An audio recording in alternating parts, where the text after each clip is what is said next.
Chapter 1077. Texas. Johnny Blaze, whom Chinong and Steve were looking for, was performing stunts here. Today, Johnny Blaze's performance was in the countryside of Texas. The rednecks here were conservative, which made the traditional circus more popular. It was conservative, rural, backward, and the Texans were ignorant and grumpy. This was the Lone Star Republic of rednecks, racists, and the KKK. This should be the best place to preserve the American tradition. Chin-Ong leaned against the stands with a bottle of beer in his hand. Ignoring the fiery circus in front of him, he asked Rogers next to him, "Do you feel a familiar smell?" "I'm a Northerner," Steve said. Although the Federation has been bridging the conflict between the North and the South after the Civil War, a Northerner can never truly agree with the spirit of the South. I prefer an open America, not a puritanical conservative country. So, yes, I'm not interested. Chin-Ong raised his beer, clinked glasses with Steve, and drank. One last question. What's the real reason you've been letting Ebony Throat do what he wants? Steve asked. Chin-Ong silently tapped his finger on the railing in front of him. After thinking for a long time, he told Steve, "You saw through it." "Yes, whether it's me or Cyclops, the forces behind us, the Revolutionary Alliance and SHIELD have been letting Ebony Throat do what he wants. Otherwise, we'd have to deal with him first, not those who have been bewitched by him. But at the same time, we also need him." "What do you need him to do?" Steve suppressed his dissatisfaction and asked, "I don't understand why you always use this and that." "This is politics." Chin-Ong smiled helplessly and said, "We need to use him to muddy the waters, and then after it settles down we can see more clearly. To put it bluntly, we want to use him to vet some forces that are outside the mainstream. Earth is too complicated. Before we have a showdown with Apocalypse, we need to know the attitudes of those forces. So, Ebony Throat is a fuse, a sign of judgment, a test for other forces, other people, superheroes or villains. We need him to stir up trouble on Earth. Stir up those who are hiding in the mud, and let us know their attitudes and positions. Standpoint is very important. They have always avoided establishing their own position. But as a diplomat of the HRL, I and Nick Fury need to determine their position and then decide who to befriend and who to eradicate. You're treating him like a touchstone." Steve could not tell if he was happy or angry. He just said calmly, "You want him to help you find the enemies you need to eliminate one by one. Before the final battle, we can't allow their faces to be blurred." Chinong nodded. "For example, Johnny Blaze. He's actually Ghost Rider's representative. We need to find out Ghost Rider's stance through him. Was he a chess piece completely under the control of that demon Mephisto's? Furthermore, it was a party with its own will. Their attitude, their stance, their affiliation." Chin-Ong pointed at Johnny Blaze, who had attracted a lot of cheers when he appeared. "This is the tacit understanding between me and Nick. So we're here to test his stance." Steve asked. "A better way to put it is to assess his threat." Chin-Ong said softly, then put down the bottle and applauded loudly in the direction of Johnny Blaze, who was about to cross the ring of fire and the high platform. Steve wanted to ask more clearly, but he was interrupted by the surrounding crowd. In the midst of the cheers, Johnny Blaze jumped up, crossed the huge barrier between the high platforms, and landed successfully. The atmosphere at the scene became even more enthusiastic. The audience shouted excitedly at Johnny Blaze. Watching Johnny Blaze leave the stage surrounded by the staff, Chinong and Steve had to get up and quietly walk backstage. "Sorry, this is not allowed."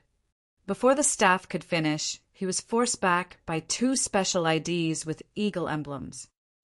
"We have some things to ask Johnny Blaze," Steve said. Please come in." The staff was a little hesitant and stammered. He stepped aside and emphasized, "Johnny Blaze is a popular stunt driver here. He didn't cause any trouble, did he? We just have some things to ask him alone." Steve had to comfort him. "It's nothing serious. After getting off the racing track," Johnny Blaze sat alone backstage, reading a religious book. Chun Ong walked up to him, glanced at the title of the book, then sat opposite him and said, "You can't find out the true nature of God by reading this kind of book." Johnny raised his head and looked at him in surprise. Chun Ong continued, "You have to talk to him personally." "You have something to talk to me about?" Johnny put down the book, glanced at him, and then turned to look at Steve, who was wearing a cowboy hat and leaning against the side with his head lowered. Because Steve was too well known, or in other words, there were very few people in the United States who did not know him, so it was Chun Ong who was talking to him. "Let's talk." Chun Ong put a bottle of wine on the table. "Let's talk about Mephitos." Johnny Blaze was instantly alerted, and a strong sense of vigilance rose in his heart towards Chun Ong. He whispered, "Why did you mention this demon?" For someone who had just experienced a thrilling performance, and when he stopped, he was still holding Faust in his arms. "Isn't it natural to talk about this topic? What's more, only by coming into contact with the demon can one get closer to God." Chun Ang's words had a double meaning. "Are you really so free that you don't watch the circus outside and talk about religion with people in the middle of the night?" Johnny Blaze questioned. "What's more, God is getting further and further away from me. I can't see him for a long time." "Believe me, you've never been so close to him," Chun Ong said calmly. "Then what is Mephitos?" Johnny asked. "The question that God uses to test people is also the weapon that God uses to test humans. Legend has it that ancient Babylon once built the Tower of Babel in an attempt to ascend to heaven on its own. God made it so that people could not speak and could not unite. Probably from that time there were demons. So Babylon fell under the hands of the demons. From this, we can see that angels and demons are both God's creations." Chun Ong looked at Johnny Blaze's slightly more serious expression and chose to continue. "I also know a little more. In some absurd legends, the Creator will give people all kinds of tests to determine if they are His most perfect creations. Thus, when every civilization develops to its most prosperous stage, it will face challenges. When the humans on Earth built the Tower of Babel, the Creator's adopted son, the Messiah, came to the world. He collected the darkest part of human souls and ignited it with fire. The burning soul became the spirit of vengeance. They swept the earth and interrogated the souls of humans. Thus, the Tower of Babel collapsed, the tribulation fire fell from the sky, and the raging waves of Nabistan came. Babylon perished. The spirit of vengeance burned the sins of humans. From the original sins of humans, 7 powerful spirits of vengeance were born. They sank into the abyss and burned into a hell of fire. They far surpassed their own kind, so they were given an identity by the Messiah. They judged the souls of sinners on his behalf and interrogated the original sins of humans. They were called demons and devils. Mephitos was one of them. But interestingly, demons were once a test for humans, but they were also the creations of the Creator. Then, here's the interesting thing. According to the rules, when demons are strong enough to attract the attention of the Creator, they also have to face their own test. So, the demons that were created to test humans also had to accept the test. This is truly an interesting irony, but the demons didn't think this was an irony. On the contrary, they were very afraid. Mephitos was the same. Thus, an internal war between them occurred. Every demon and devil wanted to seize power from their own kind and at the same time reduce the overall strength of the demons and devils to delay the arrival of the test. After the war, some demons and devils failed, while others became stronger, but they were still afraid. So they wanted to explore the secret of the Messiah's creation, the original secret of the demons, in case the Messiah took away their power with a wave of his hand. Thus, they chose to search again, the spirit of vengeance. Some unfortunate humans were chosen as the carriers of the spirit of vengeance because of the characteristics of their souls. These humans were called ghost riders. Chapter 1078. Actually, we've dealt with each other before. Chin Ong leaned back in his chair and relaxed. St. Milika Church, the San Venganza contract. You and your girlfriend, Roxanne, got into big trouble. She actually had a huge insurance policy on her. That was 10 years ago. Who would buy insurance from a communist country on the other side of the Pacific Ocean? At that time, I was the only insurance investigator in North America, and the total annual business was less than that of a small town in China. Realization dawned on Johnny Blaze. He pointed at Chin Ong and said, "You're the insurance investigator." Roxanne told me that she later went to handle the investigation procedures for insurance fraud.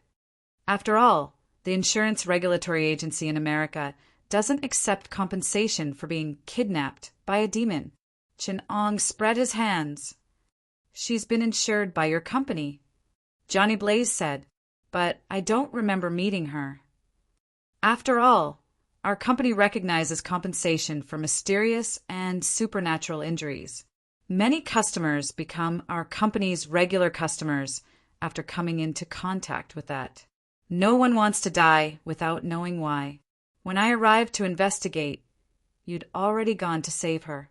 So I didn't meet her, but I saw Carter, the previous ghostwriter. I witnessed his negotiation with Mephitos. This old guy always wanted to exchange his soul for it, and agreed to many harsh conditions for it, but he failed in the end. A few years later, I saw him in hell. He's not doing well now. He changed the contract to a fake one and almost killed Roxanne, Johnny Blaze said angrily. But he also tricked the witch devil. After being seriously injured by your trials, the witch devil came back to find us. It wanted to kill the old and weak ghostwriter and take back the contract. But it didn't know that Carter had already made a deal with Mephitos and took back its youth. We worked together to kill it, to prevent it from resurrecting in hell. You know, demons can't be killed easily. I trapped it in a voodoo doll, and it died a few years ago because of an accident. What kind of accident can kill a demon? Johnny Blaze didn't believe it. Even the trials, I can only banish them. Didn't the spirit of vengeance that accompanied you claim to be indestructible? Chin Ong said, "You should know very well that there's another soul in your body, a vengeful soul burning with hellfire. But in the 1950s in Tibet, there was a ghost rider known as Nima who fought against the invaders and protected the slave masters. The trials, I caused his soul to be judged, and even the spirit of vengeance in his body was destroyed." Johnny Blaze was silent. The spirit of vengeance that accompanied him told him that it was true. Carter also told me about Ghost Rider. Something about signing a contract with Morpheus. Ghost Rider's mission was to bring those evil souls back to hell. But there's something you might not be clear about? Johnny Blaze frowned. What? Many of his words are wrong. For example, Ghost Rider didn't have to sign a contract with Morpheus to be born. Instead, Morpheus had used the contract to control many Ghost Riders. You've always thought that your power comes from that demon. Yes, part of it is, but most of it actually comes from the spirit of vengeance in your body. Is that the story you just told me? Johnny Blaze asked. Ghost Rider is the predecessor of the demon? Created by God? No. Ghost Rider was created by the demon, and the spirit of vengeance was created by the Messiah. Morpheus combined the spirit of vengeance with the human soul and used the human soul's sin, weakness, and complexity to corrupt the purity of the spirit of vengeance. In other words, the demon corrupted and controlled your soul, and then used it to control the spirit of vengeance, in order to achieve his own goals. If the dependents created by the Messiah are called angels, then the spirit of vengeance was created by the Messiah to judge and test the Babylonians' provocation against the Creator. After the angel of vengeance destroyed Babylon, the 7 most outstanding ones were given a mission to test and judge the souls of sinners forever. They were the 7 lords of hell later, the primeval demons. After that, because of the war, they split into 2 camps, demons and devils. They devoured each other, and the strong preyed on the weak. The weak primeval demons were all sealed, including the one that became your spirit of vengeance, Xathanos. Morpheus defeated Xathanos and took his power, but there was still a part of Xathanos' power that Morpheus couldn't take, so he thought of a way. At the very beginning, after the spirit of vengeance was created by the Messiah, they could devour each other, but after becoming a demon, he lost this ability. And he also wanted to know the secret of the Messiah's creation. So he used Xathanos' soul as the spirit of vengeance. It was originally one of the most powerful spirits of vengeance. He bestowed the spirit of vengeance, Xathanos, on his dependents, and then continuously corrupted and controlled it through human souls, discovering its secret. This is where you came from. The spirit of vengeance didn't belong to Morpheus, but you did. The part of Ghost Rider that belonged to you was the part that was corrupted by Morpheus. On the contrary, the part that you thought belonged to the devil was actually an angel. The devil was an angel and an archangel at that. But after the betrayal of the devils, their angel identity was corrupted. But Morpheus stripped Xathanos of the power of the devil and restored him to the original spirit of vengeance. It was precisely this corruption that allowed him to return to his angel identity and become the most powerful spirit of vengeance. What you said is very interesting, but there's no evidence. Johnny Blaze pretended to be nonchalant, concealing his shock. You think those monsters burning with hellfire are angels. What do you think angels are? Chin-Ong asked. Those winged humanoid angels with wings on their backs and infinite holy light and majesty? That's a matter of the New Testament. After a legion that belonged to Sephiroth was transferred to the vicinity of Earth, matters related to Earth's religion were handed over to them to handle, so the angels became them. They were actually subordinate to the Plague Legion. Star spirits, the souls of stars. And in the Old Testament, when the Messiah was still directly interfering with Earth, the angels were those monsters. A lump of flesh with countless eyes and tentacles, a ray of pure light, a bubble without any shape, or a lion, an eagle, a calf, or even a wheel, an incomparably huge wheeled aircraft that looked like a star. Chapter 1079. If the demons are angels. Johnny Blaze objected. They can't even enter the church, because they have sinned, Chin-Ong said. So they are punished by the Messiah, because they tempt people to fall and sin. Johnny Blaze asked, God gave them the duty to judge sinners, but they tempt people to fall? No. You misunderstood me. First of all, God didn't give them the duty. It's the Messiah. God didn't do anything. He just created the Creator. And the Messiah is the one who arranged everything. You can also call it fate. It's not the demons' sin to tempt people's souls to fall. In fact, it's their duty. They created demons to divide and punish humans. Entrapment is also law enforcement. Their real sin is to kill each other and plunder power because they fear the judgment of the future. The Messiah appointed 7 ancient demons, but they harmed each other. This is a challenge to the Messiah's arrangement, so they are guilty. They betrayed the Messiah's arrangement for them. No leader will care if you cross the line a little bit, or should I say, exceed the line in gray areas. Only when the leader wants to deal with you will it be evidence of your crime. However, every leader will care if you challenge the authority of others. That's why they are unlucky. And if you want evidence, the evidence is in what you just said. Chin-Ong said, staring at him. Johnny Blaze recalled what he had just said and still did not understand. Chin-Ong had to remind him. You just said that demons and devils can't enter the church. In fact, based on my experience dealing with the rampant cults in North America, even the devil's kin can't enter the church.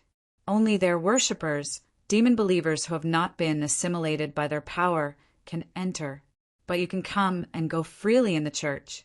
This is a very obvious proof that you are partly an angel, even if you are an angel of vengeance. So, God didn't give up on me. Johnny Blaze said excitedly. He didn't give up on my father either. Will his soul go to heaven? Wait a minute. God didn't give up on anyone. No one will give up on their property.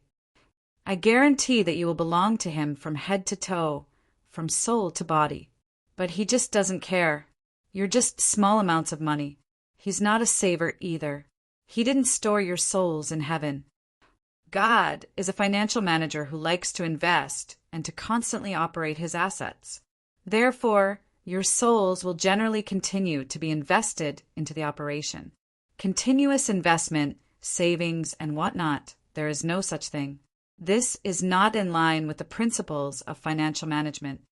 You just said that the spirit of vengeance is an angel. So, Chin Ong flipped through the little notebook and said, "You belong to Messiah's operations management. It's the capital that temporarily belongs to him." What about the church? Johnny Blaze still wanted to say something. Whether the soul belonged to God or not was very important to believers. Although Johnny Blaze was not a believer, as a traditional American and Southerner, he still cared about this. This was also why he was so determined to get his father's soul back. From this, it could be seen that the capital that Messiah helped Chin Ong manage was indeed developing well, and the management level was very high. For example, Apocalypse Chun himself, his management level was very low. In Messiah's hands, humans were happy to become his property. But in Apocalypse's hands, the property resisted very fiercely. Of course, there was also the reason why Apocalypse's investments were different. Apocalypse's capital was used for experiments. Small things like capital appreciation had always been handled by managers like Messiah. The 4 horsemen were the functional heads of Apocalypse's company, and the specific matters were handled by them. In fact, Chin Ong felt that Messiah did a good job. The inferior asset that originally had no experimental value, the monkey, had become a high-quality asset with high experimental value. Humans. The speed of appreciation could be said to be very fast. Messiah could be said to be very capable. Chin Ong solemnly taught him, "The church is not managed by God." Let me ask you, who is worshipped in the middle of the church? Who is hanging on the cross? Who established the church? Who is the one who redeems humanity? My Lord Jesus. Johnny Blaze replied, "That's right. What temple, what God to worship? A church that worships Jesus. You let God do things. That's not reliable. So, you have to understand your own position. You are controlled by Mephitos and have a symbiotic relationship with angels. But in the end, you are a human managed by Messiah. Ownership belongs to God, but control belongs to Messiah." Johnny Blaze was a little confused by Chin Ang's words. He vaguely felt that there seemed to be nothing wrong with the logic, but from the perspective of his understanding and beliefs from the Bible, these words were almost treasonous. But God and Jesus are not of this nature. Johnny Blaze emphasized, "You are an administrator in the system. It is not suitable for you to question or object." Chin Ong tapped the table and said, "You are half an angel. An angel is a spirit in service. Even if you are a civil servant of God, as a civil servant, it is not suitable for you to mention matters of faith. How faith is a matter for believers, to put it bluntly, it is a matter for humans. Humans' understanding of Messiah. Is this something an angel like you should mention? Believers can question whether God is benevolent or not, and whether Messiah is bright or not. But what are you, an angel, questioning? When God sends you to test humans, you also have to ask, isn't this in line with the spirit of the Bible? Which side are you going to sit on? Humans will die sooner or later, so you won't end up as a human. Then, when there is a conflict between the identity of an angel and a human, how are you going to recognize your own position? Johnny Blaze's mind was a mess, and he felt as if his worldview was shattering. I am a ghostwriter, a human who signed a contract with a demon, born and raised as a human. How did I become an angel? For the sake of life and death in heaven, shut up! Putting away the random thoughts in his mind, Johnny Blaze said woodenly, "How do you think I should recognize my own position? Of course, your position belongs to whichever side your butt is on. Humans are just a temporary stool for your butt to sit on, and angels are your seat for life. After you die, Messiah will deal with you according to God's position. How should I recognize the decision in my heart? Johnny Blaze asked. What's the difference between the positions of an angel and a human? Chin Ong picked up his beer and said, I'll just ask you one thing. God wants Armageddon. Do you support it? Johnny Blaze was speechless. Destroy the world. Kill all humans and create another world. According to the Old Testament, there aren't many people in the Book of the Lamb. Of course, that's not the case in reality. But Armageddon is a topic you can never avoid. Are you going to judge humans as an angel on behalf of God? Or are you going to be judged as a human? You see, there's a huge conflict between identities, Chin Ong said. For example, the avenging angel was ordered to destroy Babylon and the Tower of Babel. This is the job of an angel. A person can have a position, but as an angel, your position must be the same as God's. I don't know. Johnny Blaze hugged his head and said, I don't know what to do. Are you here to ask me this as an angel? He looked up and asked, You shouldn't be asking me this. Are you here to ask me this as an angel? He looked up and questioned, You shouldn't be asking me this. I'm God, I can't ask. Chin Ong looked up at the sky, speechlessly. I'm not an angel. I'm just here to ask you your attitude as an organization that protects humans, Chin Ong said. Do you know, Mephithus joined an alliance that tried to destroy half of the life in this universe? Their first step was to prepare to destroy humanity. And you're the most powerful ghost rider controlled by Mephithus. So I need to know, as a member of the human race and a soul controlled by Mephithus, what's your stance? Furthermore, as half of you are angels and half of you are humans, what is your stance in the later judgment day? God is preparing Armageddon, and humans are going to resist. Do you support it? Johnny Blaze said dejectedly, I can't answer these questions in a short period of time. We don't care about your answer, because the answer will always change. I just want you to know your actual actions will be your final answer. After we step out of this circus, an old man with a silver cane will walk in. He will invite you to save the universe. And the first step will be to destroy us. And when you appear on the battlefield, we will determine our attitude toward you and all the ghost riders. Think about it carefully. Chin Ong stood up and said, You'll eventually come face to face with us. But if your will wants to resist Mephithus, we'll help you get rid of its control. If not, then we're enemies. After saying this, Chin Ong turned to meet up with Steve and walked out of the circus. What did you say to him? Steve asked. I heard a lot of secrets about religion. You actually think that Apocalypse is the real God. He's not. To angels he is. The Human Revolutionary Alliance isn't afraid of a galactic warlord. Thanos is nothing in front of us, even if he has many allies. What we care about is Apocalypse. So this attitude is the most important. As for the others, Johnny Blaze and the other ghost riders won't choose Mephithus. They can even resist that demon for a San Venganza contract. Not to mention for all of humanity. But in Apocalypse will those angels, including Mephithus, Satan, and ghost riders, rebel against their creator? Although demons and devils have their own stance, it's still hard to say. After all, they've never challenged the Messiah head-on, not even the most rebellious demon. Chapter 1080. The former circular spaceship headquarters of the Holy Spear Bureau was now the eastern base of the Brotherhood of the Holy Shield. Natasha walked into the circular headquarters. This spaceship, which was still a very advanced technology 6 years ago, was now outdated. There were not many people in the headquarters. Most of them were former staff of the Holy Spear Bureau. After the purge, some of the Holy Spear agents who did not pass the investigation chose to continue working here. Natasha was carrying a sealed metal container. Through the blue energy liquid inside, one could see strands of crimson substance swimming in the energy liquid. It was very strange. coming to the center of the circular headquarters of the Holy Spear Bureau. The researchers had been waiting here for a long time. They took the metal can and put it into a circular machine. Like an armillary spear, 9 metal rings were interlocked to form a complicated celestial body model. The metal can was locked in the center. After connecting the energy, the 9 metal rings began to rotate slowly. The dark red matter in the metal can began to move along the 2 vertical axes of the machine. It was like dark red lightning jumping on the machine.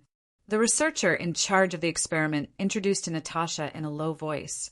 A few years ago, a group of aliens called Dark Elves tried to launch an attack. Natasha nodded. I've heard of it. They wanted to plunge the universe into darkness. Yes.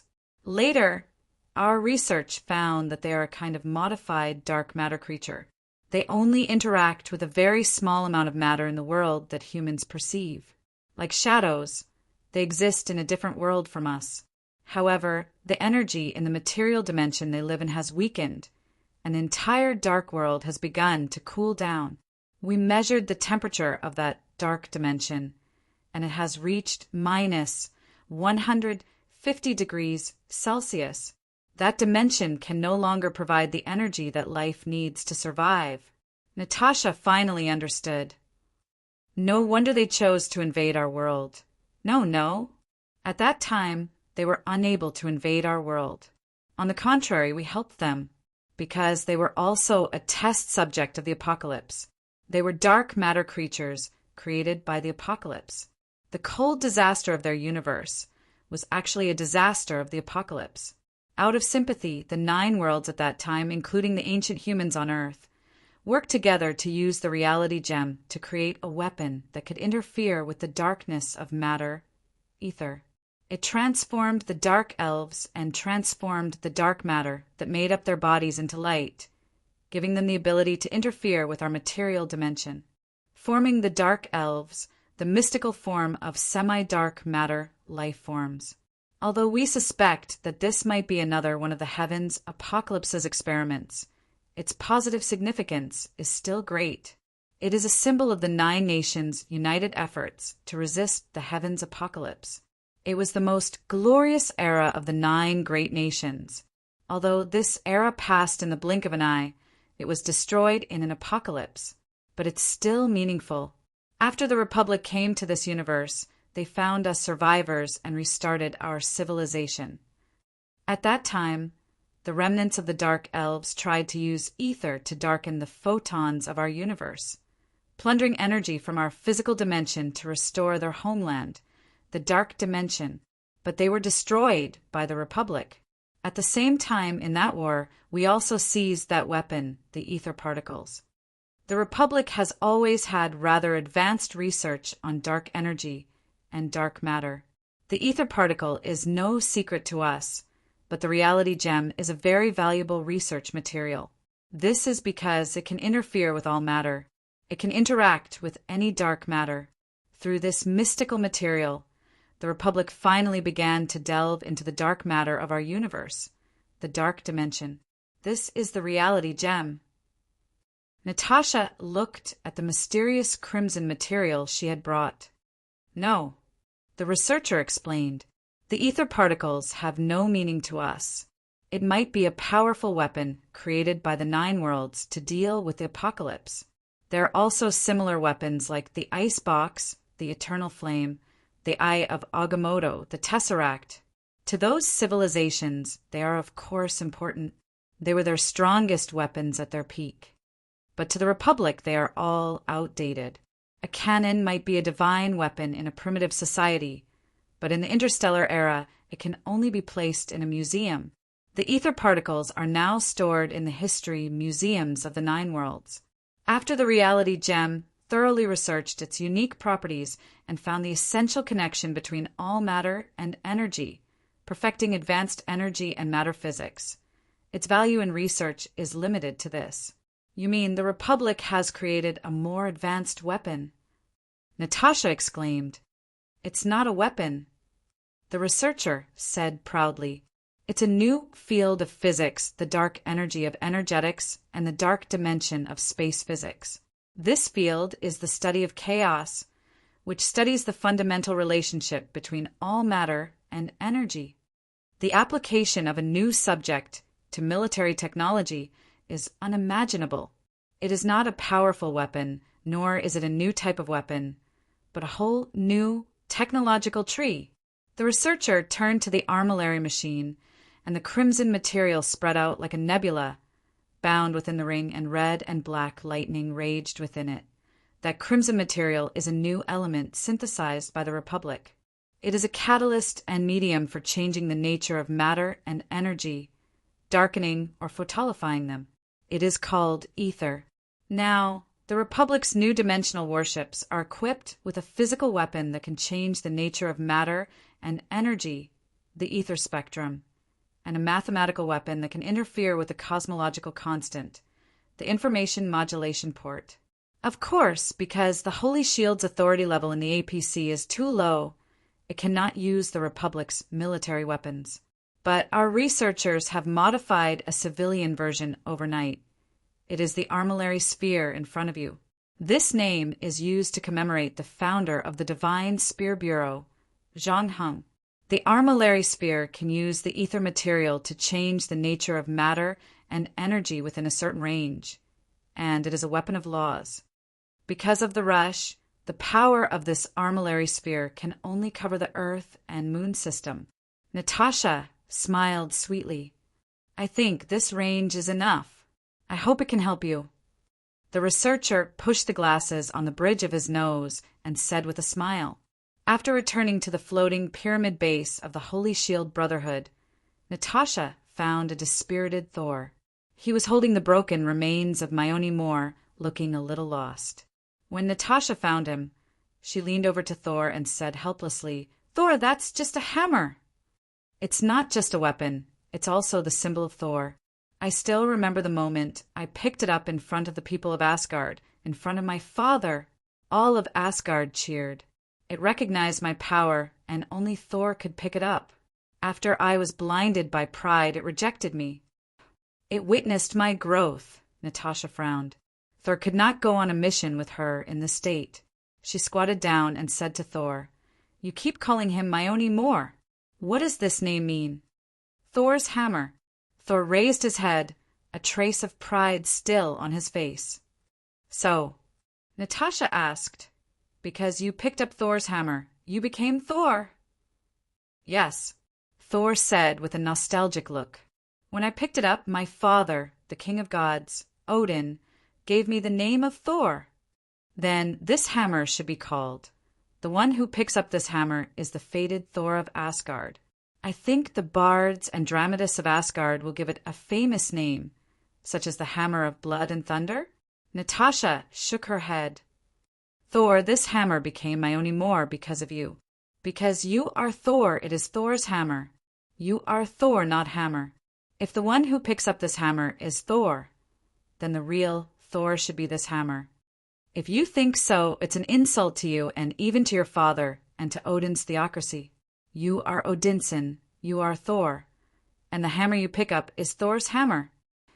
Chapter 1081. Thor got rid of some of the gloominess and lack of confidence after losing his hammer. He stood up and looked at the fragments of Mayunal on the ground. Seeing this, Natasha put them away and said, "Give me these fragments. I'll get the Revolutionary Alliance to recast it for you. After all, you still lack a suitable weapon." "I can get the dwarves to recast a weapon for me," said Thor. Natasha smiled and said, "The craftsmanship of the Revolutionary Alliance isn't bad. You can't go back to Asgard yet. If Odin thinks you need a weapon, he will throw it in front of you. If he thinks you need to get rid of your dependence on weapons and rebuild your confidence, then you won't get it even if you go."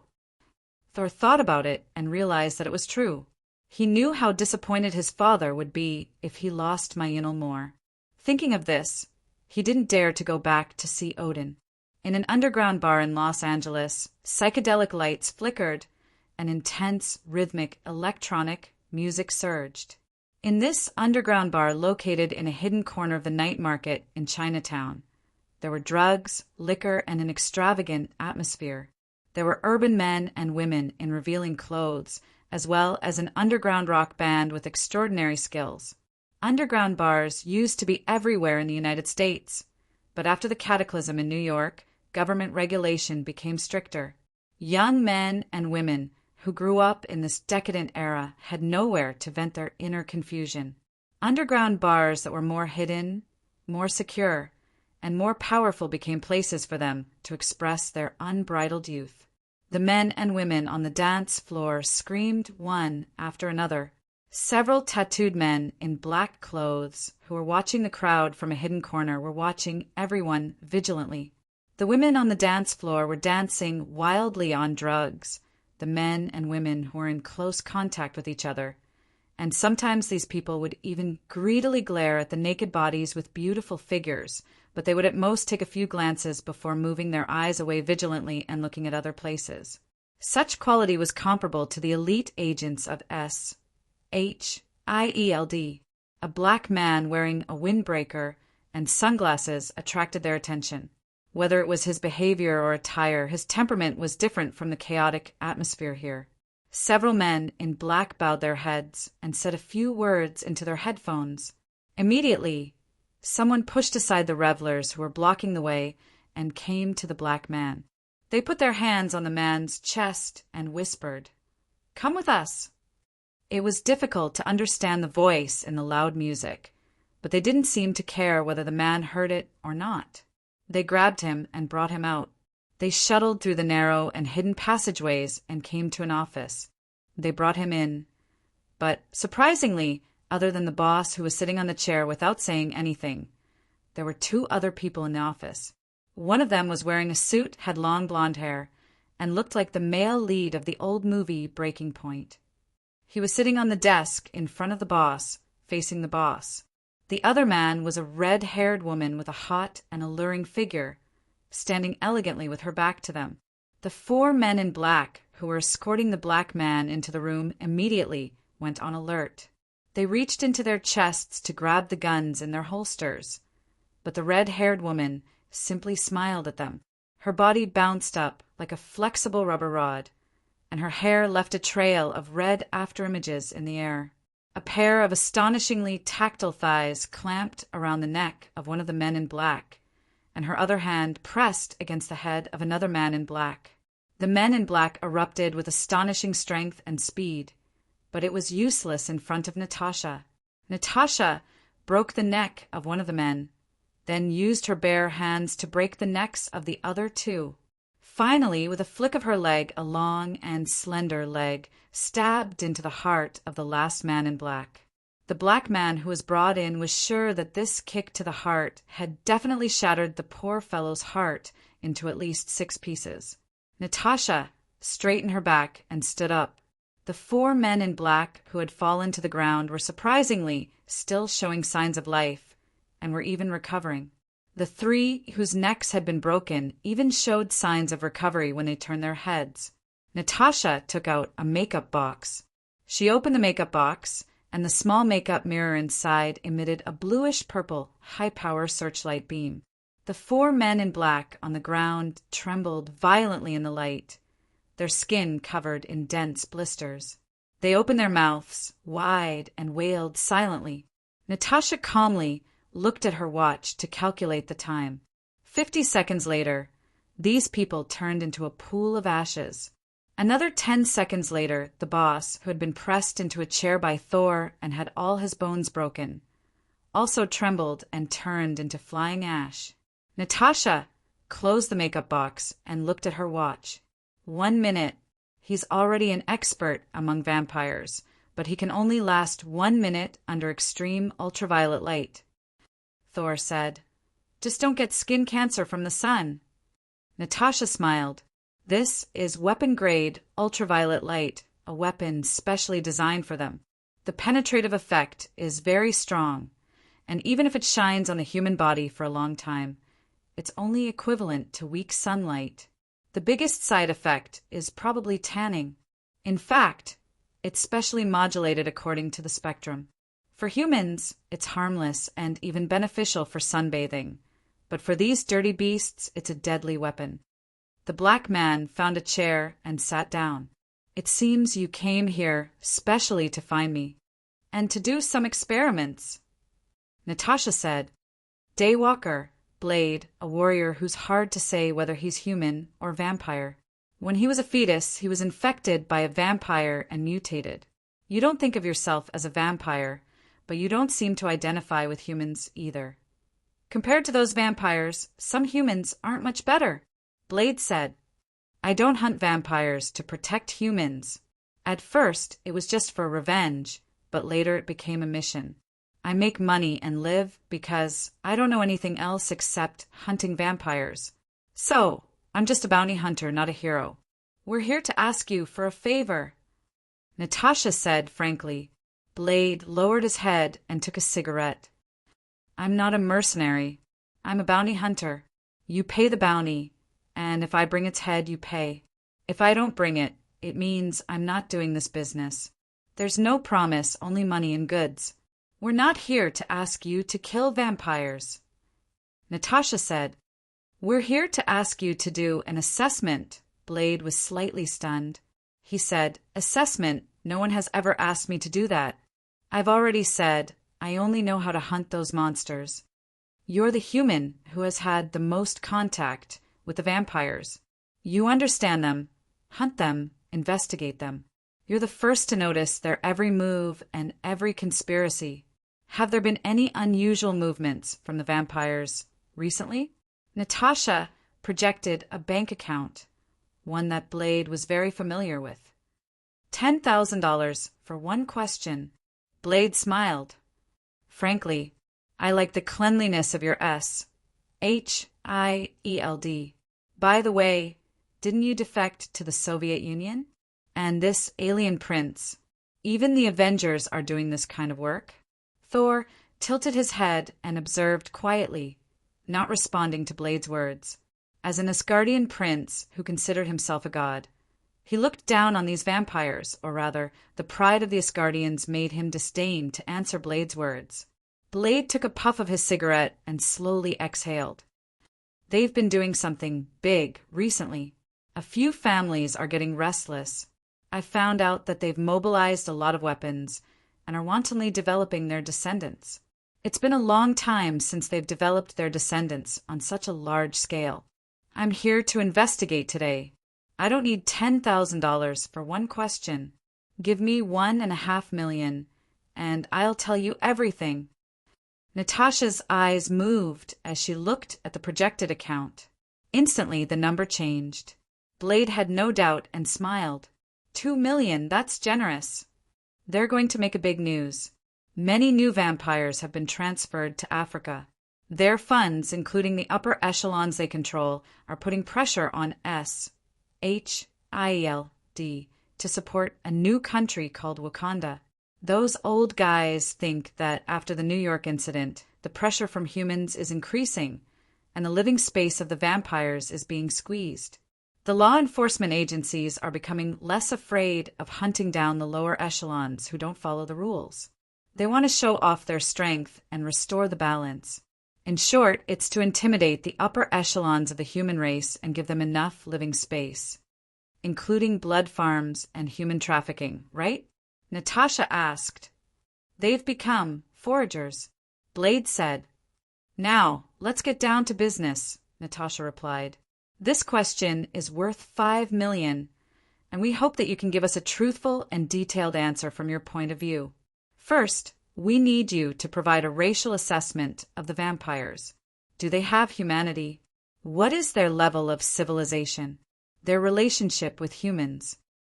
Most importantly, are they willing to coexist peacefully with humans and accept the punishment of human law, including settling old scores? Is there a possibility for humans and vampires to coexist peacefully? Blade took a deep breath and slowly exhaled a ring of smoke. Every vampire is guilty of the most heinous crimes. They are a type of monster, not a race. They may look elegant, but their desire for blood has warped their humanity when they were alive. A group of inhumane beasts who feed on humans. They will not hesitate to bite open the neck of the most innocent child and suck them dry. They despise humans. The only reason they know their place is because they fear the power of humans, and not because they want peace. Yes, the vampires are divided into two factions, the demon faction and the secret faction. However, the only difference between them is that the secret faction wishes to enjoy a life of hunting and preying in secret, carrying out their evil deeds. The demon faction wishes to establish a terrifying order led by the vampires to create a world where humans are bred. One of them chooses to live as a parasite among humans, and the other chooses to replace humans as the master. Can humans and vampires coexist? Of course, as long as you can watch innocent people being harmed and watch the hidden crimes of the vampires. They are willing to compromise and hide. But to make the vampires give up, hunt humans, and even pay the price for their crimes, that is impossible. In summary, after understanding the state of civilization and racial characteristics of the vampires, the Holy Shield has suggested to carry out genocide measures against them. They no longer have the conditions for civilized coexistence. Natasha returned to the floating pyramid base and began to write the relevant report for the Revolutionary Alliance. The report will be submitted to the Abnormal Biological Hazard and Control Committee for review. 2 days later, the review results were sent to the headquarters of the Holy Shield Brotherhood, and the headquarters forwarded it to the Eastern Base. Natasha once again came to the Circle Base and stood in front of the armillary sphere. The researcher glanced at the report, which read, "The committee's opinion is that vampires do not exist in civilization, nor are they a hostile race, but a biological disaster mechanism in human society. They should be artificially corrected and interfered with. Genocide plan approved." The armillary sphere slowly turned, and the researcher said, "This time we will interfere with the physical characteristics of ultraviolet light. Ether will darken part of the ultraviolet spectrum of sunlight shot toward the Earth. Ultraviolet light will be able to penetrate buildings, rocks, magma, and most material elements without loss. Only carbon will be interfered with by ultraviolet light. That is to say, the part of ultraviolet light in sunlight will be like neutron radiation, passing through inorganic materials such as facilities and buildings, and only causing damage to organic matter. But the modulated ultraviolet light is not lethal to humans and plants, or in other words, it is a quasi-weapon against vampires. For other carbon-based creatures on Earth, this is only equivalent to 2 days of extra sunlight. There will be no harm. Maybe their skin will turn a little darker. But for vampires, it is like 2 days of soaking in strong acid. Will the Revolutionary Alliance darken ultraviolet radiation on Earth for 2 days? Natasha asked. Yes, the researcher replied. Within 2 days, every corner of the Earth will be exposed to ultraviolet radiation, even in buildings and buried underground. We will do a comprehensive ultraviolet sterilization of the Earth. Will it affect the microbial population? Natasha asked cautiously. We have evaluated the microbial population is very adaptable. Although the absolute number of some bacteria will be reduced, it will only be a small impact. After 7 days, it will return to normal, since there is no negative impact. Natasha said, "Then let's begin." Today, the vampire population around the world was peacefully spending another day. As a long-lived species, they were comfortable, superior, and did not care about this little bit of time, until the Revolutionary Alliance adjusted the light on Earth. They turned on the ultraviolet sterilization light on Earth. Stave, the actual controller of the Stave Consortium in the United States, was an old, white, bald, and fat man who was in charge of the upper class. He looked like a man in his 50s, but his Social Security records showed that he was in his 70s. However, his real age was already 365 years old. As a high-level vampire, he could wake up in the morning and bask in the sun in a special glass shed that could filter ultraviolet and harmful rays. Then he would pick up a glass of the blood of a 1982 beauty, which tasted like mellow red wine. For breakfast, Stave only tasted virgins born in 1982. This was because in that year, the astronomical phenomenon of the 9 stars' alignment had occurred. The 9 planets of the solar system had vaguely connected into a line, causing the moon's magic tide. Girls born in that year had the best blood quality. Unfortunately, they were almost 40 years old now, and their quality had long begun to decline. It had been 15 years since their best taste period had passed. Only a nostalgic vampire like Stave would be so obsessed with this year. This was also a way for him to show off his status. A 1982 virgin, she had maintained her chastity for 40 years. Among the vampires, only the most powerful existences had such financial and material resources. The lowly vampires are used to drinking the poisoned blood of promiscuous streetwalkers. Only a successful vampire like Stave deserved to drink the blood of 1,982 virgins every day. He quietly admired the beautiful arterial blood color of the cultivated virgins, gently swirling the glass. The blood in the glass hung on the wall of the glass and slowly flowed down, showing off the excellent quality. Chapter 1082. As the sun gradually rose and the warm morning light became hotter, Staff's breakfast time was coming to an end. Usually at this time he would stand on the rooftop and look down at the ostentatious and extravagant morning in Los Santos for a while before turning around to deal with the financial group's business for the day. Even a vampire would be very busy after succeeding. Staff was as busy as a president every day, and he indeed had the power of a president. This was the situation of the United States of America. A mere president was nothing. Back when the ace president was still a real estate tycoon, Chairman Staff did not give him any face at all. How dare a small new capitalist compare to the Staff family's 300 years of accumulation? Just like how Jews would band together in economic activities, so would vampires, and they had a much stronger advantage than Jews.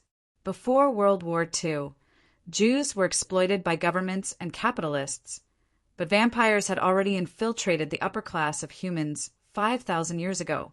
At that time, various noble families in Europe were deeply infiltrated by vampires, to the point that humans had to rely on various religious activities of the church to maintain their social purity. As everyone knew, vampires were not allowed to participate in Catholic religious activities.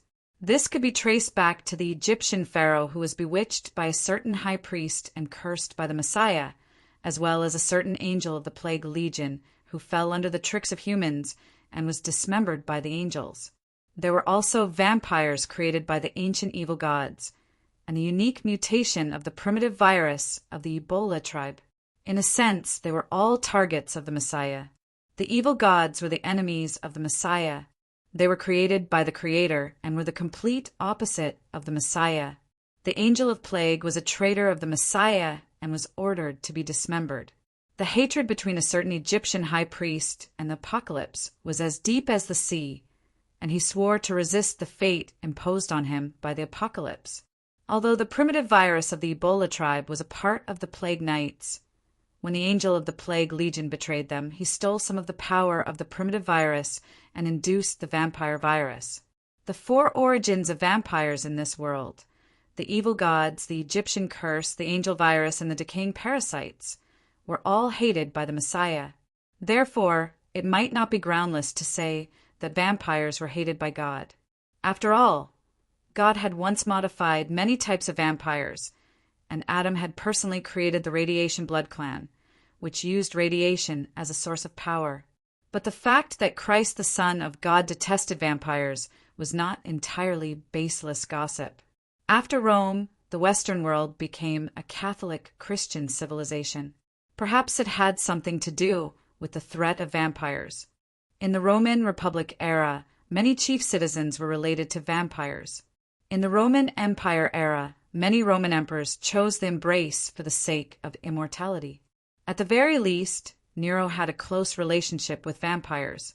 Although Nero himself was a demon contractor, among his Roman officials and nobles, there were so many vampires that they could hold a blood clan conference in the palace. As an existence with such deep roots in the Western world, after the Industrial Revolution, they were the first to devote themselves to business and finance, reaping a large amount of the benefits of the Industrial Revolution. During the subsequent world wars, they were international capital without borders, coexisting with each other. After the war, the international capital shifted to the United States and deeply influenced and controlled the country. Needless to say, the political and economic power of vampires was like a parasite growing in the capital world, deeply rooted from the brain to the limbs. Many people referred to bankers as vampires. Most of the time, this was the literal meaning. SHIELD could deal with the aliens who invaded the Earth, the rulers of different time and space, the supervillains who were lucky enough to obtain power, and even the powerful Hydra that had been lurking since ancient Egypt. But it could not deal with the vampires who fed on humans, because, in a sense, the vampires were the country, or at least the country's economy. Capital vampires like Stave, who controlled powerful financial groups, were not a minority in this country. They were the huge shadow of the iceberg under the sea. So Stave could see the power of humans.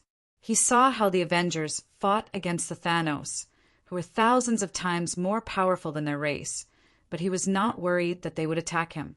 Sometimes people could fight against opponents who were much stronger than them, but they could not do anything to the little parasites in their brains. When Staff was looking down at Los Santos, he felt his skin itch from the sunlight that had filtered out the radiation harmful to vampires. It was like the feeling of a slightly acidic liquid corroding a person's skin. It was a weak but persistent itch. Staff's expression instantly turned gloomy. In order to let himself bask in the sun every day, he had invested nearly $1 billion in research on how to remove harmful radiation from the sun. He had created this special glass that could filter ultraviolet rays and built this glass greenhouse. But now, this glass greenhouse that was worth $1 billion had a problem. Stave was furious. He was ready to call the person in charge to come up and scold him. He wanted to lock the low-level vampire in this glass greenhouse for a day and let it have a taste of the power of the sun at noon. The glass greenhouse could only protect vampires on cloudy days or in the morning when the sun was not so strong. At noon, even with the protection of the special glass, it was still harmful. It was equivalent to a human being soaked in a weak acidic solution for an entire day. But just as these thoughts flashed through Stave's mind, the vampire's excellent motion capture ability allowed him to see the white smoke coming from the skin on his hand. Then, although there were age spots, his well-maintained skin began to rapidly fester and burn as if it was stuck to a red iron plate. Stave could not help but scream in pain from a sudden burst of pain. Another unruly person wants to harm me. This was the only thought in Stave's mind. Then he quickly bounced up, his fat body turning into a black shadow with indescribable agility and leaping into the room. Stave looked old and fat, but that was just a disguise. In fact, his physical strength was far superior to that of a human's. He still thought that someone had done something to the glass to harm him. Once he returned to the shadows, he would be safe. In reality, he still maintained his vigilance. No one would think that such a small trick could defeat a high-level blood race, so the opponent must have some tricks up their sleeves. But when he stepped into the room, he did not see any tricks from his opponent. Instead, he saw his subordinates, descendants, low-level blood race, and blood, thralls, all screaming. All of Stave's bodyguard team and personal affairs team were in a mess. Stave could still feel the pain of being scorched by the sun. His face had already festered into a puddle of rotten flesh. The corpses of some low-level blood race members lay in a puddle on the ground, as if they had been corroded by strong acid. Their flesh and blood had turned to mush and were still bubbling and smoking. This was not an enemy plot, but a genocide by the IPR. No, no. Stave bit down on the neck of his beautiful female secretary, greedily sucking the blood of this cutie who had graduated from a famous Ivy League university. Through sucking the blood, the festering on his body got better, but his condition did not improve at all. The damage caused by the sun was still happening. Healing the wounds by sucking blood only brought more pain. In order to survive, Stave and his trusted vampires slaughtered the humans under his command in a frenzy. But as time passed, the number of humans that could sustain his life became fewer and fewer. He could only pick up a fat, fair-skinned, middle-aged man that he had originally disdained. This man was his personal accountant. Stave bit down on the man's carotid artery and controlled the speed at which he sucked blood. He turned into a black shadow and dashed downstairs. There were many employees who served him downstairs, but they were no longer his trusted subordinates. The humans there did not know his true identity. If he was exposed in front of them, even Stave would be in big trouble. But now that he had to survive, he could not care less about this. Most of the vampires under him had turned into a pool of mud, and some had even turned into ashes. Time was of the essence. A middle-level vampire could not bear the pain of being scorched by the sun and jumped down from the top of a 56-story building. At this height, even a vampire would be smashed into a pool of mud. If it was at night, he could have waited for his body to heal, then attacked a few passers-by and wiped his mouth dry. But now he did not have this chance. With all the bones in his body broken, he could only lie on the ground, letting the sun evaporate his flesh and blood. The crowd around him was screaming, and everyone was watching in horror. Fresh flesh and blood ran around him, but he could only watch as his body continued to melt and evaporate.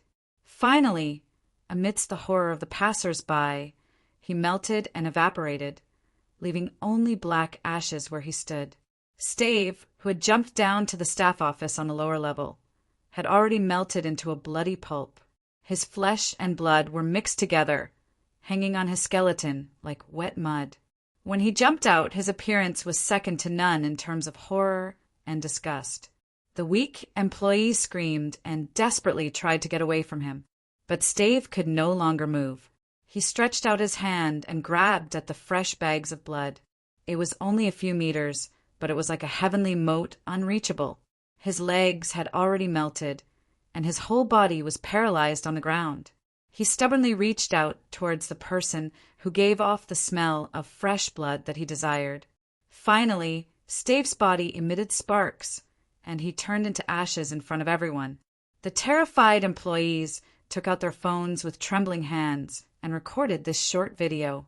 A few minutes later, it would appear on YouTube and Facebook, accompanied by the self-righteous comments of those insignificant and ignorant humans. The arrogant Stave, the noble high-ranking blood clan, had become his food and after-dinner entertainment. Chapter 1083. At the same time, the vampires who were ready to come out to hunt in the dusk of Southeast Asia were in a much more miserable state than their kind in Europe and North America. Their originally leisurely days were interrupted by the arrival of the behemoth China, which was the People's Revolutionary Alliance. In the Southeast Asian region, under the protection of the Republic, countless energetic social organizations and these monsters who had mingled with humans were destroyed. Now, they could only live in the gray world of Bangkok, relying on the blood of drug addicts, gambling addicts, and drunkards to sustain their lives. Now, the poor people in Bangkok looked around their low shacks in horror. Those who were clearly not to be trifled with were wailing and rolling on the ground, leaving pieces of flesh and blood on the ground. Then the flesh and blood were quickly dehydrated, and the flesh and blood were reduced to carbon. After these people were done burning, the poor people who were secretly watching them would pry open the doors of their houses and sweep away all the things inside. Those who were a little careless simply swept away the ashes on the ground and moved their bedding inside. The European community retained some of the institutions of the original government.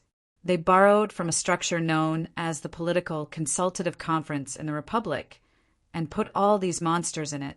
Therefore, in the House of Lords that remained in the United Kingdom, a few of the lords who participated in the regular session of the House of Lords performed a traditional play of barbecuing a living person in front of everyone. It was a pity that this traditional performance was not traditional enough without the church hosting it. After the ashes of the vampires were disco dancing, the relevant personnel of the European community came forward to sweep the ashes. The group of people pretended that nothing had happened and continued the meeting. The industrial area of Detroit was made up of a large number of abandoned factories and residential areas. The place was desolate and run down. Dao Feng walked through the abandoned houses. Beside him, a group of black and white youths gathered together, looking dispirited. They curled up at the ends of the streets, and some of them were even discreetly looking at Dao Feng. Blade's black face gave him a lot of convenience. Many people looked away when they saw his face. Another black man who had nothing to do. There was no shortage of black gangsters here. Blades felt his way to the stronghold of a black vampire he knew. Yes, there were black vampires too, and they generally lived a miserable life, who said that there was no racial discrimination among vampires. They were both vampires, and they could mingle in the upper class just by having a white skin. At the very least, they could live among the decadent youths in the big cities. Yes, the kind of low-level vampires who drank the poisonous blood of drug addicts on the streets, as staff had said. However, black vampires were also discriminated against among vampires. Their status was even lower than some white-skinned blood thralls and slurps. They could only live in a run-down place like Detroit and occasionally attack a few black and white hooligans. The quality of their blood was much better. Although they also took drugs, at least they had a strong physique. But he had no money and belonged to the countryside among vampires. Because of his skin color, Blade had quite a bit of prestige among them. After all, he was a well-known figure. He was also a vampire, and a rare breed among vampires, a daywalker. If word of this got out, it would help the black vampires gain face. Therefore, Blade would occasionally get some information from these people, and he would be merciful enough to spare their lives. After all, the police would occasionally keep a few informants. But this time, when he found the gathering place of his informants, Blade knocked on the door several times, but there was no response. He felt that something was wrong and kicked the door open. Inside was a low living room. There were some messy hookah pipes, tinfoil, pistols, and small bills on the table. There was only a layer of black ashes on a large sofa, and a black girl lying naked in the bedroom. Blade recognized these ashes. In fact, he often made such things. His face was gloomy. Although the house was a bit messy, and there were signs of a struggle, Blade did not see any damage from a fight. He tried to imagine what had happened here. A group of black vampires taking drugs, and then someone knocked on the door, and he came in, and suddenly turned on the ultraviolet light in front of the vampires. No, there was something wrong. Dao Feng sensed the logical flaw in his assumption. He had to find out who had done all this. Although he did not care about the life and death of a few vampires, he had seen through it long ago. He was not a human, nor a vampire, not even a black person. He was alone. Blade made the call. Whistler, I've discovered something wrong. Wu Muhu looked at the ashes left behind by the vampire elders who claimed to have the secret of the primitive Ebola virus and wanted to cooperate with him to obtain the power of the primitive virus. He was a little stunned. Something was wrong with this development. He could tell at a glance that all the vampires he had come into contact with in Wakanda were dead. He had just gone to check on the spies that the vampires had used to infiltrate this place. All of them had been turned into ashes. The witnesses he had sent to monitor the situation claimed that the vampire elders were screaming in pain as they melted and evaporated. Wu Muhu was thinking about his scheme. Now that things had come to this, he would not regret not protecting their potential allies on Earth. Instead, he was calculating what he could use to his advantage. Now there are videos everywhere on Twitter. Citizens have filmed at least 60 people breaking out of their houses or spontaneously combusting in public.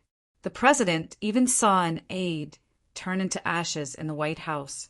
In the congressional office, 2 senators and their men were screaming and melting. At a defense conference, even 2 generals were attacked. Now the Department of Defense has claimed that they were attacked by chemical weapons. The Congress and the White House want us to give them an explanation. Nick Fury was furious. Why do we have to give the vampires an explanation? The vampires have infiltrated the Department of Defense. They should give me an explanation. Where did this attack on the vampires come from? Nick Fury asked. The director of SHIELD, Carlson, who had no sense of presence, was opposite him. Nick One-Eyed was now the representative of the World Security Council to SHIELD, and the former director, Alexander Pierce, held this position before his identity as an undercover agent of Hydra was exposed. Carlson said, "The Brotherhood of the Holy Shield just sent us a document indicating that this matter is related to them." In the circle base of the former Holy Spear Bureau, they changed the physical properties of ultraviolet rays around the world so that they can penetrate conventional obstacles without attenuation. Our laboratory has just tested and found that the ultraviolet rays in the sun have undergone a qualitative change called darkening. They have become a kind of dark energy. Only when they encounter organic organisms will they come into contact with them because of the principles we currently do not understand. So, no matter where you are now, you will be exposed to ultraviolet radiation. The Revolutionary Alliance has turned on an ultraviolet light on the Earth. Nick Fury said, "They are exterminating vampires. Maybe there will be individuals who survive for special reasons. But vampires as a population are extinct." They came to ask us about our attitude towards vampires the other day and asked us to send back an investigation document. The government will also ask the people's attitude before making laws, before raising prices and collecting taxes. So are they our government? Who gave them the right to commit genocide in the United States? Don't forget that even if they are vampires, they are also U.S. citizens. The Revolutionary Alliance has no right to kill them. If they want to do it, it should be SHIELD ourselves. Nick roared. "They are violating our rights, violating the sovereignty of the United States." But Carlson hesitated. "They are doing it in the name of the Holy Shield Brotherhood." The Holy Shield Brotherhood is nominally established by the East and the West and is an organization registered with the World Security Council. Although the Revolutionary Alliance controls it, we are also nominally a part of it. It is difficult for us to protest against the actions of the Revolutionary Alliance, just like the United States under the banner of the United Nations. Nick sneered. He was silent after saying that, then said, "I was wrong. We must admit that the actions of the Holy Shield Brotherhood are supported by us. Now that SHIELD's influence in the United States and the World Security Council is very low. We must take this opportunity to re-emphasize our influence. This matter cannot be done by the Revolutionary Alliance alone, but we must work together. I neglected the power and influence of the Holy Shield Brotherhood. It may have existed in name in the past, but when the Revolutionary Alliance truly supports it and puts on its skin, the Holy Shield Brotherhood has truly amazing power and influence. Exterminating the vampires will not only not be condemned, but will also announce its official resurrection. We can no longer deal with the Holy Shield Brotherhood coldly. If we don't want to be marginalized in the fight against alien invasion and protect Earth and SHIELD will completely lose its influence, we must compete with the Revolutionary Alliance for control and power over the Holy Shield Brotherhood. We must reverse our strategy against the Holy Shield Brotherhood, report to the World Security Council and the Department of Defense that this incident is the result of the joint cooperation between SHIELD and the former Holy Spear Bureau under the framework of the Holy Shield Brotherhood. Fully support the Holy Shield Brotherhood and infiltrate it. Only when the spear and the shield are together can it be the Holy Shield. We can no longer let the captain control the power of the Holy Shield that belongs to the West. He is too politically naive. The Holy Shield used the actions of the alien Ebony Maw on Earth to intensify the conflict between various organizations and the local forces on Earth, dividing the world into two clear sides. One is their allies and the other is their enemy. Then they unite their allies and eradicate the enemy. Now they are exterminating the vampires on the grounds that they're involved in the alien conspiracy. This is the manifestation of this strategy. I have to say that this is a correct and effective strategy. Sometimes you not only need to destroy your enemies, but you also need them to be exposed, especially when you have the advantage. At this time, most of the political silence is not acquiescence, but a potential crisis. Since it is so useful, we should also use this strategy. The vampires are just the beginning. What we really need to do is... Chunong said at the Holy Shield Brotherhood's collective meeting, "Those who obey me will prosper, and those who oppose me will die. All the hidden clowns and bugs on Earth must be eliminated." In his mansion, Anthony Stark was looking at the financial report, which was full of huge expenses. In the messy financial data, which ensured that the Federal Tax Bureau wouldn't be able to figure out what was going on, Tony used his super high IQ to sort out the intricacies of the situation. Friday said, "Sir, those companies are already under our control. In the capital carnival of the destruction of the vampires, Tawny, with his superb insight and wisdom, as well as the political influence and strength of the Stark Group, took the biggest piece. The key was that the other consortiums did not know that it was him who did it. They knew that Stark had taken some laboratories and patents, but they did not know how much Tawny had taken. That was 20 times the capital of the Stark Group. Although the Stark Group did not rely on absolute capital to operate, but based on technology and patents, industrial technology, and productivity, so its scale was far smaller than the financial group. But now the biggest mountain of the financial group belonged to Stark. When I was young, I once thought of a very interesting theory. Tawny held the red wine and said, "Capital always flows to higher places and tends to be concentrated. That is to say, capital always concentrates in more capital. Money will invest in more money, and eventually they will gather together, and the gap between the rich and the poor will be completely widened. A rich man will occupy all the capital in society. That may be the end of capitalism. That is the end of the capitalist class." I thought this was a crazy fantasy. Now it seems that it is not unreasonable. Humans need a person to operate these capital rationally, and they need someone to arrange everything for them. That person should be me. Tawny's face was hidden in the shadows. He picked up the glass and took a sip. Chapter 1084. Andromeda Galaxy. Skrulls. Green-skinned Skrulls that had evolved from reptiles came out of their dwellings in groups, staring at the sky. Over the sky, a huge steel construct streaked across the sky, its shadow covering the land.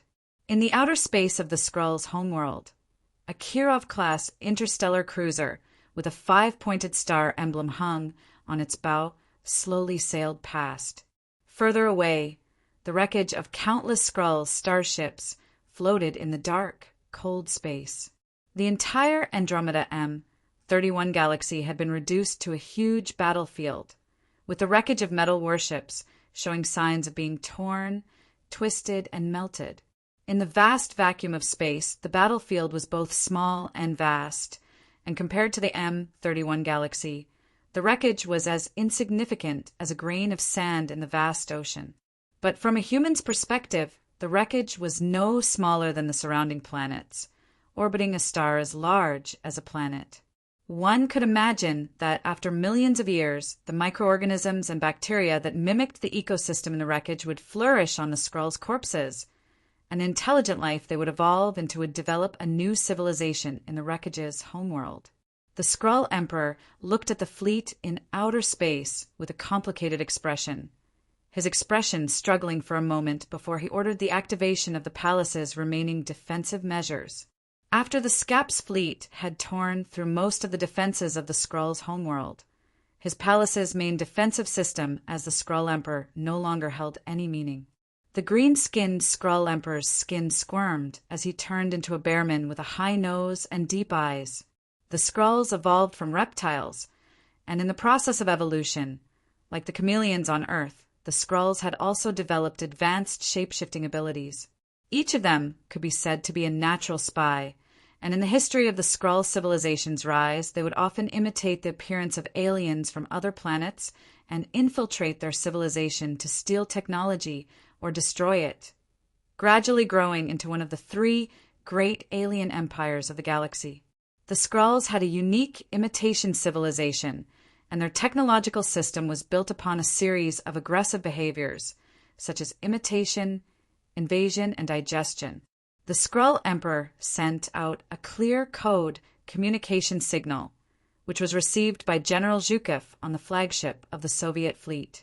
The video of the Skrull Emperor was projected to the flagship's command center. The Supreme Skrull Emperor was kneeling on the ground, offering his crown to the Soviet soldiers surrounding the planet Skrulls. Conquerors from afar, I surrender to you on behalf of the Skrulls. I beg you not to destroy our home planet and preserve our civilization. We are willing to pay any price for this, as punishment for starting this war. The Skrulls are willing to serve you and submit to the rule of the Revolutionary Alliance. Zhu Kefu waited for the Civilization Ruling Committee's decision. As a soldier, he could give suggestions on whether to keep a hostile civilization or not, but he could not make a decision. The Civilization Ruling Committee was jointly established by the 3 allied nations of the Revolutionary Alliance. Based on the grand unification of information technology, the information manipulation technology, and parallel world observation technology derived from it, the collective consciousness of the Soviet Iron Will, the Republic's ultimate humanity, the will of China, the European Community's Voyage Committee, and other organizations to judge and deal with the enemy's civilization. They would record all information of the civilization, examine the collective subconsciousness of the hostile civilization, and after reaching 2 magnitudes, observe all possibilities of the civilization and finally make a comprehensive decision. Generally speaking, it was rare to choose to completely destroy a civilization in times of peace. Unfortunately, it was a special period when the Revolutionary Alliance was facing the greatest danger and the cruelest war. Zhu Kefu waited for the Civilization Ruling Committee's reply. Zhu Kefu raised his hand and ordered his fleet to fire the Star Destroyer cannons. As a soldier, he could not oppose the Civilization Ruling Committee's decision, and this was the only way to express his mourning for the death of a powerful civilization.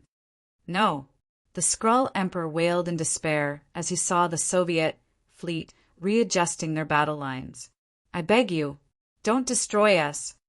The Skrull Emperor's expression was one of despair and helplessness. In his final moments, he remembered the civilizations destroyed and slaughtered by the Skrulls, and there was no doubt that the past glory of the Skrulls was one of the main reasons the Civilization Ruling Committee made such a judgment. The Skrulls on Skros were already aware of the outcome through the Advanced Information Network. They all hugged each other and looked at the sky in despair. Starting from the Skrull Emperor, everyone had assumed the appearance of Earthlings, making Skros look like a human planet. They were desperately begging for the Destroyer's sympathy, as well as resisting the destruction. Look, you destroyed us today, and you will be destroyed tomorrow. White radiance of energy began to appear at the cannons of the Soviet fleet. The Prime Minister of the Skrulls, an old Skrull, stumbled to the Emperor and said regretfully, "We should not have listened to Thanos' bewitchment and provoked a behemoth we could not afford to. He lied to us so that we could avoid the Devourer from targeting our homeworld. But he did not tell us that the reason the Devourer would forgive us was because we took the initiative to get involved in the vortex of these 2 behemoths. Now the Skrulls are about to be destroyed. I hate it." The Skrull Emperor wailed. Why? 30 years ago, when the planet Devourer was about to destroy Shroff, we chose Earth as the target of immigration. At that time, the people of Earth were still so weak, and they could only rely on the strength of a woman to temporarily defeat us. In just a short period of time, the Earth that appeared in front of us again has such a powerful civilization. I hate Thanos for lying to us, hate the Devourer for wanting to devour our planet and leave us with nowhere to go. But what I hate the most is the Earthlings. They destroyed everything we had, even if we had humbly begged them for mercy.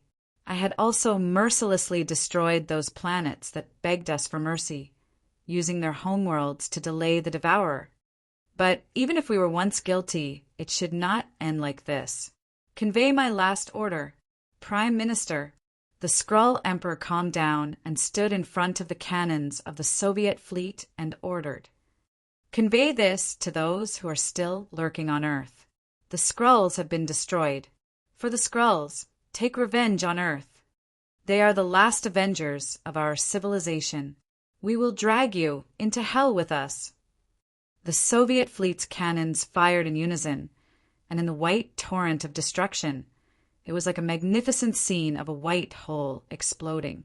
Countless colors of light, mixed with the energy torrent of annihilation, rushed toward Skroz, and in the colors of destruction, everything was obliterated into nothingness, leaving only a distorted space, and the damage would slowly be eliminated over the countless years to come. In Hawkeye's home, his wife heard a knock on the door and opened it in surprise, only to see a red-haired girl smiling at her outside the door. She knew this woman. Hawkeye had once brought his comrades to her house to let them rest temporarily. At that time, the fusion of Sargeras and Ultron almost destroyed the world. Everyone suffered setbacks in the hands of Adam, and their morale was low. For this reason, Hawkeye brought them back to his small home and told them why they fought. Natasha smiled and took out a small gift and said, "I just returned to this country, and I came to visit you." Hawkeye's wife warmly welcomed them and said, "Come in."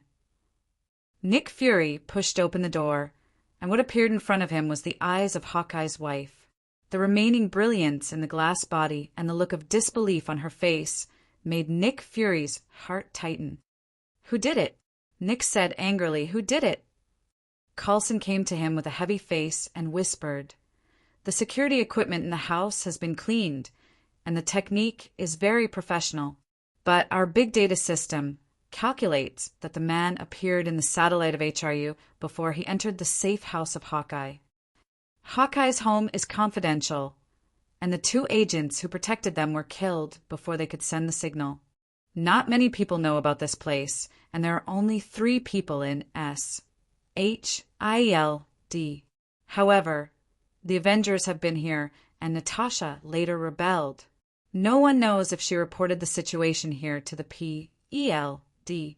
Now that Hawkeye and the PLD are in the Holy Shield Brotherhood, they will not act like this for no reason and split the Holy Shield. We have told him about the misfortune that happened here. The PELD will give us a reply." Nick Fury suddenly raised his hand and touched his blind eye, whispering, "The last time I trusted someone, I lost this eye. What happened here is so strange that it reminds me of what happened before. We need Captain Marvel to investigate this matter. Perhaps we will face a test of trust. The danger is no longer before the truth is found out, but after the truth is found out." The remaining eye of Nick Fury burst with suspicion. At this moment, he no longer trusted anyone, including Coulson behind him. T'Challa and Hawkeye returned to Wakanda. Their target was a man in a scaled, leather suit, Namor, the Sea King from Atlantis. Chapter 1085. Hawkeye and Turkara stood on the shore, looking at the shoreline in front of them. Just as they reached the shore, the calm sea that had been lapping against the shore in a cycle began to stir. The waves were getting higher and higher, the sea breeze gradually becoming stronger, and the muddy tide quickly overflowed the original shoreline. The tide rose rapidly, passing dozens of meters and arriving at Hawkeye and Turkara's feet.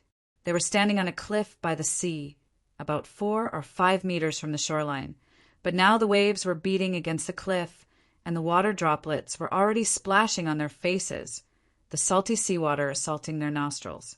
In the midst of the raging waves, a huge spray suddenly rose from the sea like a pillar of water rising into the sky. Countless white waves that undulated like galloping horses gathered together, and a man's head emerged from the spray. The seawater slid down his short black hair and flowed over his chiseled face. His body gradually rose in the huge waves, and the trident in his right hand flashed with cold light, its entire body made of mixed gold. The man stepping on the huge wave was naked from the waist up, his muscles bulging.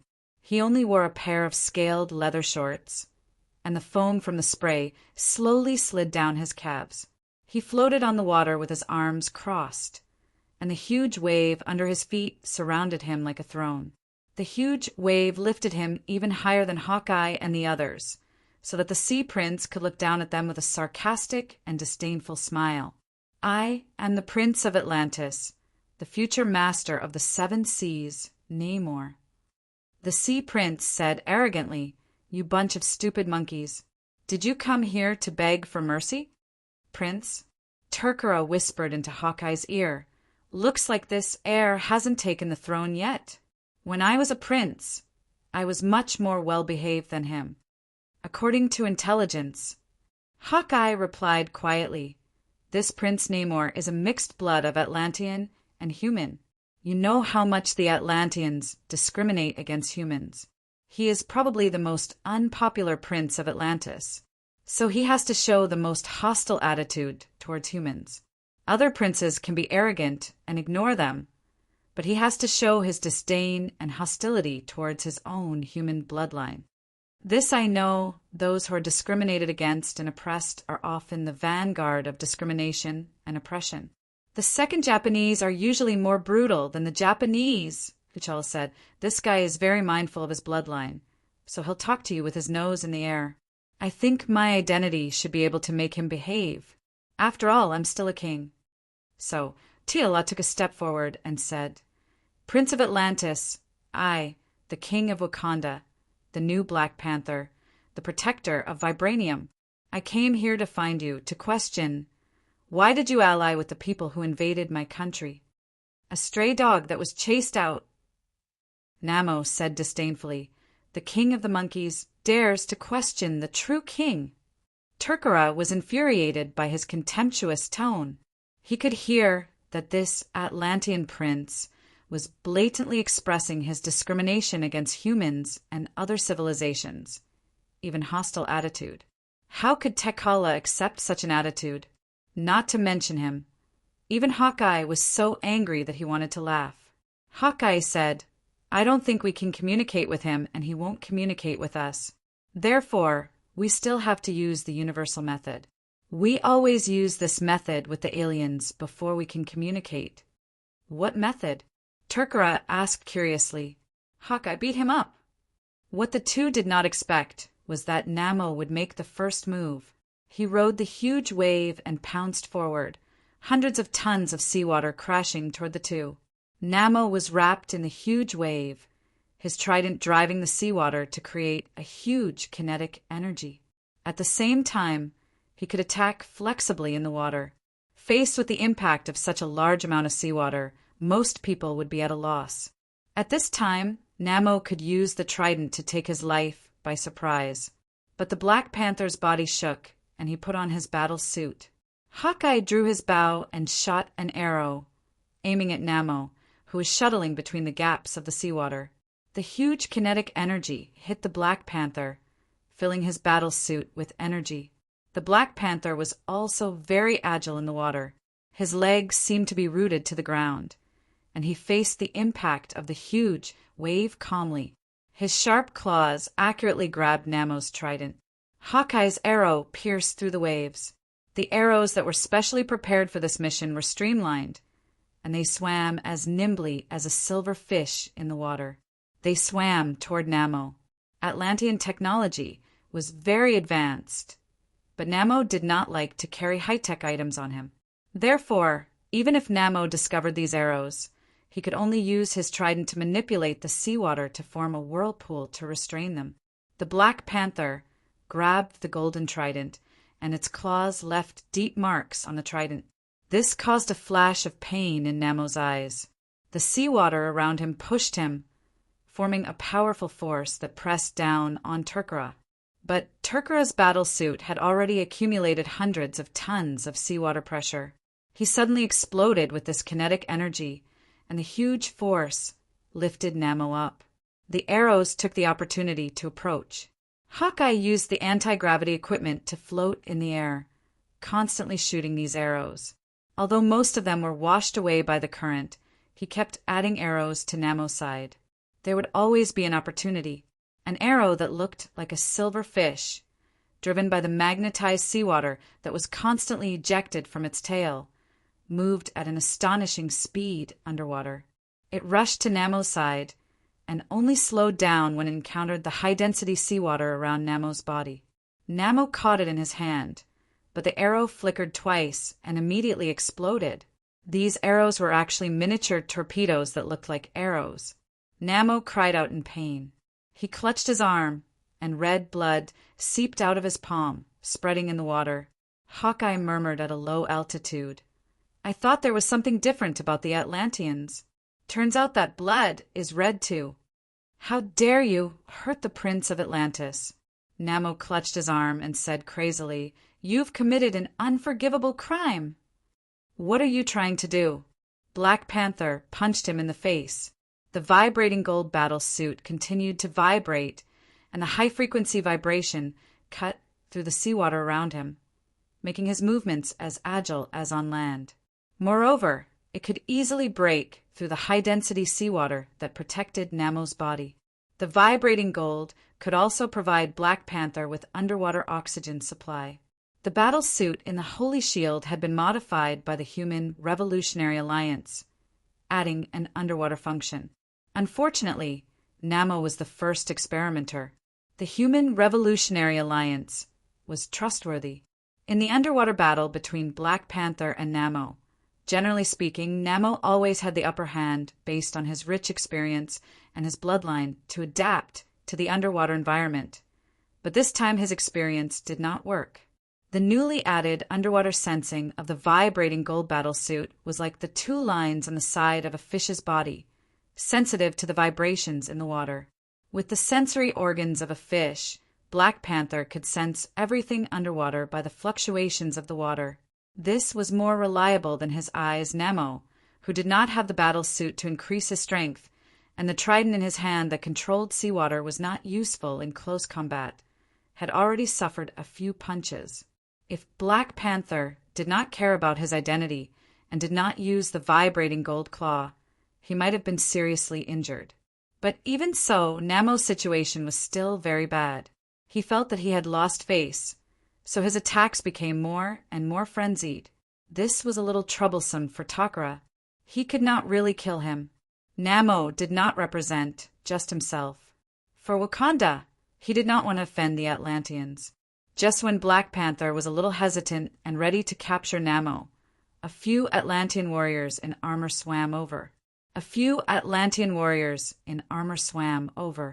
They raised the halberds in their hands and created a powerful shockwave in the seawater. They stopped Hawkeye and T'Challa's actions and took the opportunity to rescue Namor.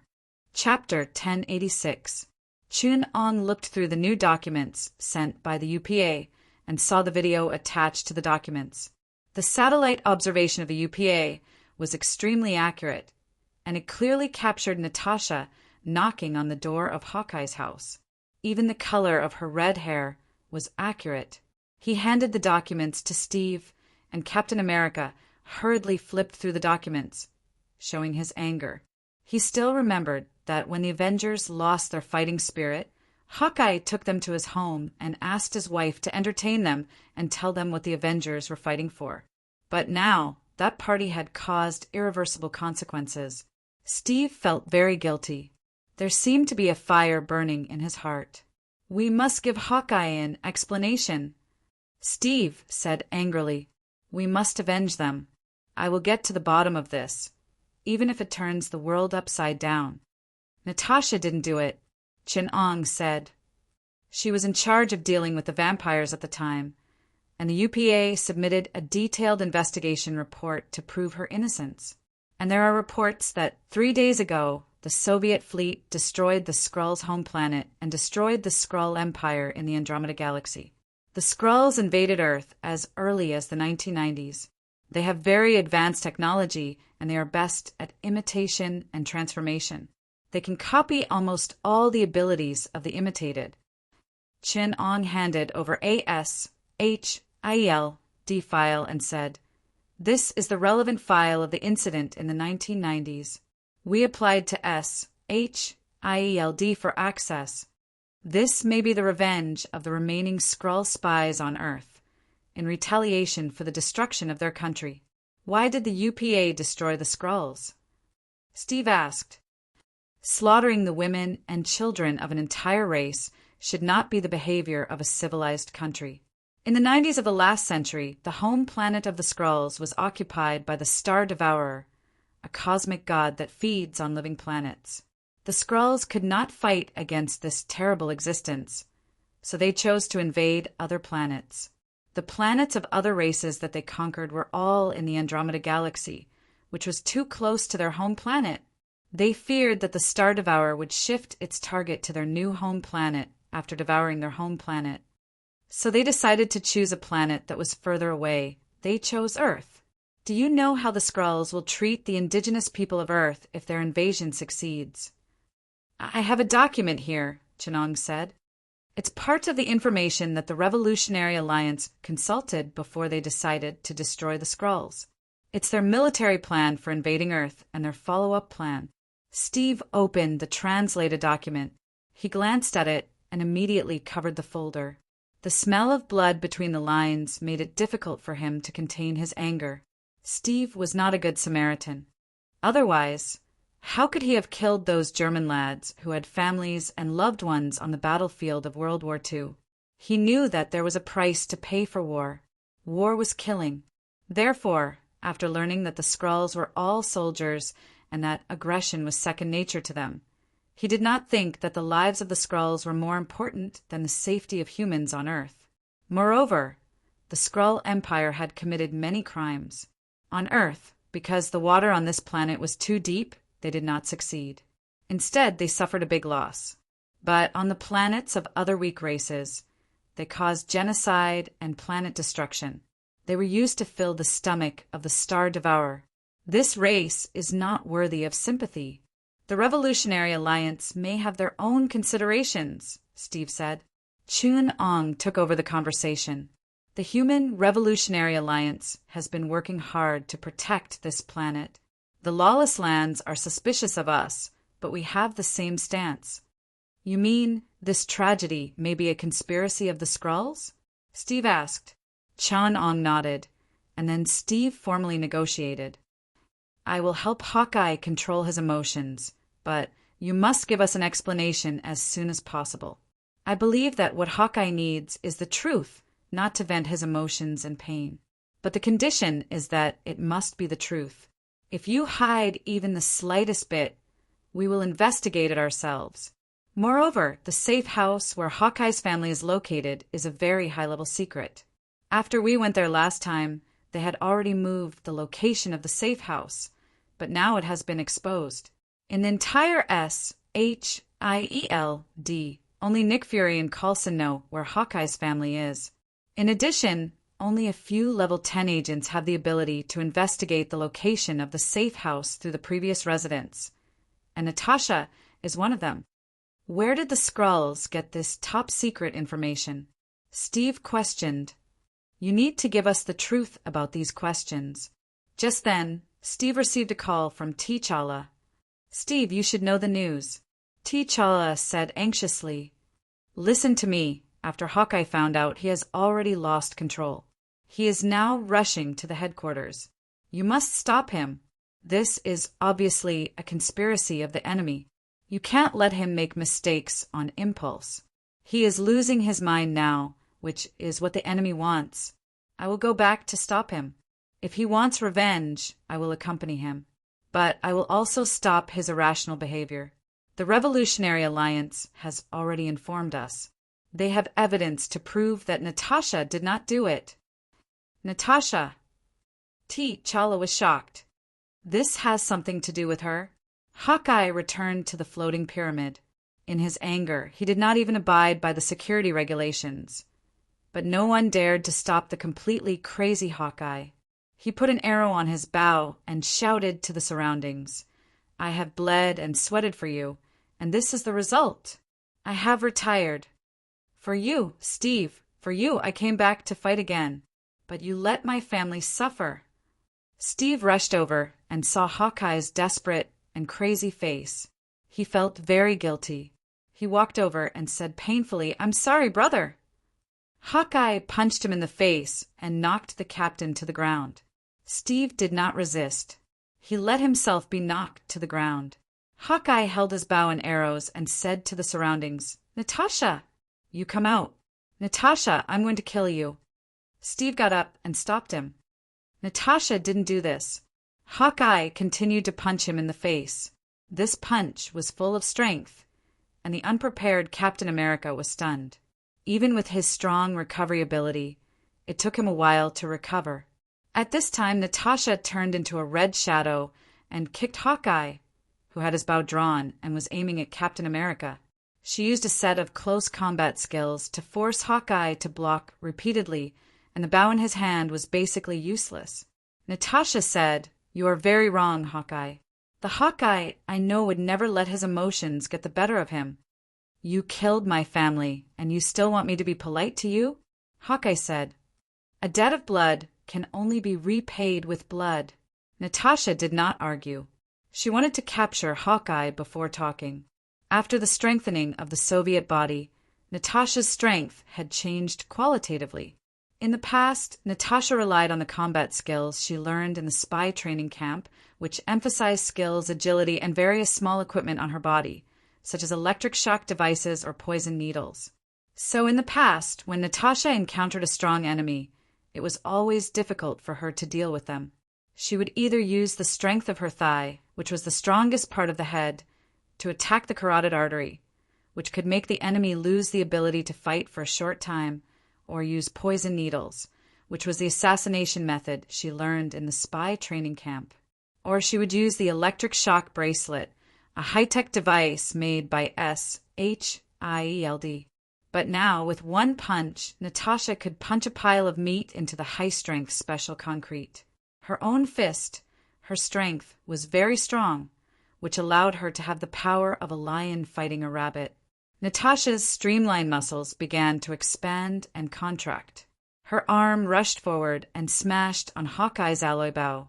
The high-tech bow made of super tough alloy was broken into two pieces. Hawkeye's arm was bent backward unnaturally. He let out a muffled groan and was sent flying. Natasha caught up with Hawkeye, who was still in the air. She grabbed his right arm and pulled her body like a bow. She threw Hawkeye to the ground and smashed him heavily. At this time, Steve stood in front of Natasha. He did not carry a shield, but used his equally strong physique to fight head-on with Natasha. Their reaction speed made the battle between them seem to be carried out at a super high speed. Their agile movements were so fast that it was hard to react. If an ordinary person were to brush past them, they would be hit with a bloody hole in their body. Hawkeye roared on the ground, grabbed an arrow, and stabbed it behind him. Natasha punched him hard in the joints, but Steve blocked the punch with his own chest. At the same time, the arrow in Hawkeye's hand pierced deep into his back and came out from the middle of his chest.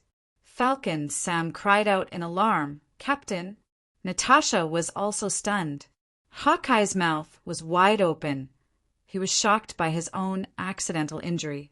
Steve said with difficulty, "Now, can we sit down and have a good talk?" Sam rushed over and supported Steve. He looked at Natasha and Hawkeye fiercely and observed the captain's injury. "His internal organs are injured. Stretcher!" Strange hurriedly opened the portal to the medical room and helped Steve in with Sam. "I'm going to prepare for surgery." Strange said this and closed the portal. Natasha stood in the same place, looking at Steve's blood on her body. Hawkeye was also holding the broken alloy bow in a daze. Natasha saw the two pieces of the broken alloy bow and suddenly looked up. She grabbed Hawkeye's head and twisted it 360 degrees. She roared and pulled out Hawkeye's head along with his spine. Chapter 1087. Natalie forcibly pulled out Hawkeye's spine. Her body was covered in blood, and she looked like a Valkyrie bathed in blood. This sudden turn of events shocked everyone. Coming back to his senses, Turkara roared in grief and indignation, summoning his battle suit and pouncing forward. Natalie lashed out with her leg, and the shadow of her leg collided with the panther's pouncing shadow, causing a visible shockwave. The others couldn't help but take a few steps back, opening up a large space in the middle. Black Panther took 4 or 5 steps back, his feet rooted to the ground, his arms crossed in front of his chest, and his body involuntarily retreated, leaving deep marks on the marble tiles. Black Panther still wanted to pounce, but Natasha had already pulled out the vibranium spear from the weapon rack beside her. This was a relic of the floating pyramids, a weapon used by the ancient Egyptian soldiers led by Enhitian. Natasha twirled the spear, and the vibranium spear in her hand glowed with silver light. Nothing could stand in its way, but speed was the only thing that could not be defeated. If you do anything to me again, I'm going to be serious, Natasha said solemnly. Turkura growled, "You killed Hawkeye." "I didn't kill Hawkeye," Natasha explained. She glanced at Hawkeye's head, signaling everyone to go back and observe. At this time, Turkura took a closer look at Hawkeye's head and also noticed that something was wrong. After Hawkeye died, his skin began to turn slightly green, and some small scales appeared on his face. "This isn't Hawkeye." Chinong went up to pick up the dead man's head and studied it for a while before explaining to the others. "Then what the hell is it?" Turkura looked at the head solemnly, as well as the body that had its spine pulled out and was still spewing blood. The human skin color faded little by little, and tiny green scales appeared on its body. The body began to change shape, and the skin on Hawkeye's head began to shrink. Its nose became short and protruding, and without a nose bridge, its ears began to become pointy. "Ugh, it looks like a goblin." Peter, the little spider who was newly brought into the Holy Shield by Captain America, said in disgust. "The Skrulls. They are an alien race that has the ability to transform and imitate other races. A few days ago, the Divine Revolutionary Alliance blew up their home planet and destroyed the Skrull Empire." Chan-Ong put on his gloves and began the autopsy. He carefully lifted the two parts of the body and placed them on the stretcher next to him.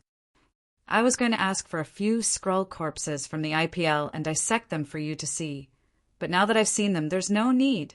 The little spider asked cautiously, "You don't need us to look?" Chunong turned around and smiled. "You have to observe them on the spot to know the physiological characteristics of the Skrulls, so everyone has to go. But you don't have to apply for a corpse specimen from the Revolutionary Alliance, because we have one on the scene. Natasha, just break its neck, and it will be ready for a while. Then we'll have a living specimen. Moreover, we can get the whereabouts of Hawkeye from its mouth." "Hawkeye should have been attacked by them," Natasha said. "If the Skrulls disguise themselves as someone important to Hawkeye and suddenly attack him, it will be very difficult for him to escape. Moreover, the target of the disguise is easy to imitate. If the Skrulls have studied the reference in detail, then this kind of disguise is difficult to see through, even Hawkeye can't, and the Skrulls are not lacking in research. The attack on Hawkeye's home has disturbed his mind, and if the Skrulls disguise themselves as his children, all the heroes present sucked in a breath of cold air. This tactic was too vicious. There was no one there who was free. If they allowed the Skrulls to attack their kin and then disguise themselves as their kin, just the thought of it gave them an irrepressible rage and murderous intent. Don't worry. As soon as I got the information, I sent people to secretly protect your friends and relatives. Chunong said, "I'll send you the relevant files of SHIELD and the Soviets' information on the Skrulls later." Turkura stood up, looked at the corpse that had completely turned into a Skrull, and said to Natasha, "I'm sorry, I was impulsive." Natasha shook her head. "Don't say sorry. I'm afraid they chose to frame me because of my identity, and they didn't do anything to me because of my identity. We're comrades, so we don't have to care about such a small matter. Your identity." Peter made a fuss. "What is your identity? Why would they frame you? I'm a Soviet warrior, and I'm no stranger to them. It was also our fleet that destroyed their civilization, and the remaining Skrulls on Earth probably hate us to the core. But they're also afraid of you," Chin-Ong said. "The Black Star Warriors have an intuition system called Iron Will, which allows you to see through their behavior patterns in an instant. The reason why the Human Revolutionary Alliance let the Soviets deal with the Skrulls is because you're not afraid of them sneaking in." Natasha then explained the transformation of the Skrulls is at the genetic level, and their unique DNA can mimic the genes of carbon-based organisms, so we can't distinguish them by DNA testing. When I saw Hawkeye, I began to doubt it because Hawkeye wouldn't be so irrational. Even if his family was killed, he wouldn't be so easily used. He would be calm enough to investigate the murderer and then get his revenge. Then I took the initiative to attack him, wanting to test his behavior through the attack. Sure enough, I smelled a familiar smell, but I ignored the captain's sudden intervention. I wasn't prepared at that time, so he pretended to injure the captain. At that time, I knew that I had to solve this misunderstanding as soon as possible, so as not to deepen the suspicion and misunderstanding between us. When I saw the broken part of his bow, I was completely sure that he was a fake. Because Hawkeye's weapon, we've already modified him, adding a kind of resonant gold alloy. The fake one is an old version of SHIELD. The fastest way to reveal their true colors is to kill them and let their corpses show up. The transformation of the Skrulls is related to their blood. Even if they are killed, they won't show their original form. Only when they lose 80% of their blood and lose the important element of transformation will they return to their original form as soon as possible. Chin-Ong explained, but some of the Skrull transformation masters can fix their corpses into their transformed form. Natasha, you are too reckless. Its strength is far from the level of the transformation masters. It's not even as good as Hawkeye. Natasha said, Hawkeye is not so easy to be attacked by me. If it was a transformation master, it would be difficult for me to beat them.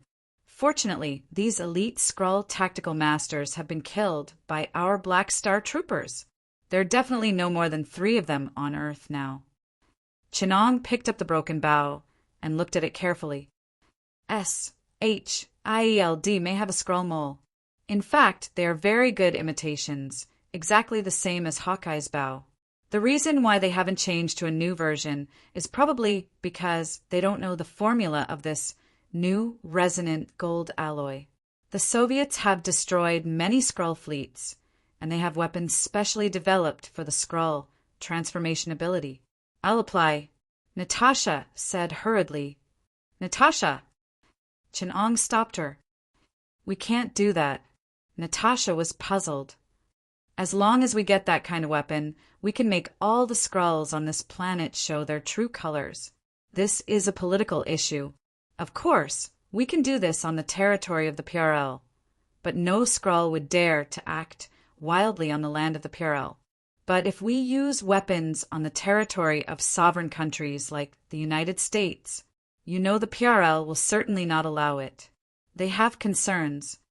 But we can do it in the name of the Holy Shield, Natasha said. Chin-Ong shook his head. Now is not the time when we exterminated the vampires. SHIELD has come back to take back their power, and now in the Holy Shield you have to get their consent. But Nick Fury will not agree. I have just spoken to him, and he is against us acting on our own. Now, they still want to fight for power? Natasha asked. Not for power, but to control the influence of the PRL in the Holy Shield. If everything, including the crisis in the United States and other sovereign countries, is handled by the PRL, then what will SHIELD become? That one-eyed man will not let SHIELD lose its influence, and they also have the ability to deal with the invasion of the Skrulls. Don't forget that they won the last war without us. So what reason do they have to let us continue to expand our influence? Natasha SHIELD needs this victory to cope with the pressure of the World Security Council, to integrate its own forces and to regroup. This is politics, and all the orders issued by the brain of an organization originate from politics. Politics determines their behavior, determines their brothers and sisters. Unfortunately, the people here are only brothers and sisters, so we can't get military support from the PRL and these heroes. Chin-Ong pointed to the Western heroes. They can't interfere with SHIELD's decision. Natasha lowered her head and was silent for a long time. Finally, She raised her head and flicked her red hair. She said helplessly, "Then what can we do?" "Rescue Hawkeye." The Skrulls have not obtained Hawkeye's weapon, which proves that they have not yet controlled Hawkeye. When Steve finishes his surgery, I will tell him the current situation. He should be very happy to clear up the misunderstanding between us and eliminate the tension of suspicion. Then some of us will rescue Hawkeye, and I will personally negotiate with the Inhumans. The war is about to begin. Chapter 1088. After Ulysses Crow occupied Wakanda, he used cruel and ruthless means to maintain his rule. He knew that he had no foundation to rule, nor did he have any tradition to uphold. He knew that he ruled this country by violence and coercion, so Crow did not plan to be open-minded and tolerant. His rule relied on power. He made the people of Wakanda afraid to maintain his authority. He sold Wakanda's interest, vibranium, in exchange for the acquiescence of the outside world to his rule. Therefore, the people of Wakanda were prohibited from possessing and touching vibranium, and their technological products were restricted. Now, they had no chance of obtaining high technology. Mojentia here could only buy North American technology, like most people in the African continent. Congratulations to the United States of America. There was another expanding market. Every day, a large amount of vibranium was mined and sent to Ulysses' laboratory.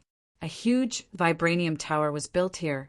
The tower used the ultimate technology that Ulysses had learned from the modification methods given to him by Adam. He tried to bypass the mechanical structure of the human body designed by Adam, and to weaponize the physics of vibration, acoustics, and structural mechanics, the properties of superconductive metals, and the metallization of the human body, into one of the 12 types of energy release states. Ulysses Crow was never a puppet at the mercy of others. He had been trying to understand and absorb the 12 stages of vibranium created by Adam, because in this new technological martial arts, Adam had integrated too many martial arts principles and human body science, making each stage a natural mode, and the power of each stage was also very different. Now, Ulysses, who only had 4 stages, could only collapse the Earth's core and destroy this planet. But this kind of power could be achieved by a low-level frigate of the People's Revolutionary Alliance. He longed for more powerful power until the resonance of the universe in the 12th stage, transcending the realm of time and space. He could destroy the multiverse with a wave of his hand, and he could destroy other parallel worlds with vibration.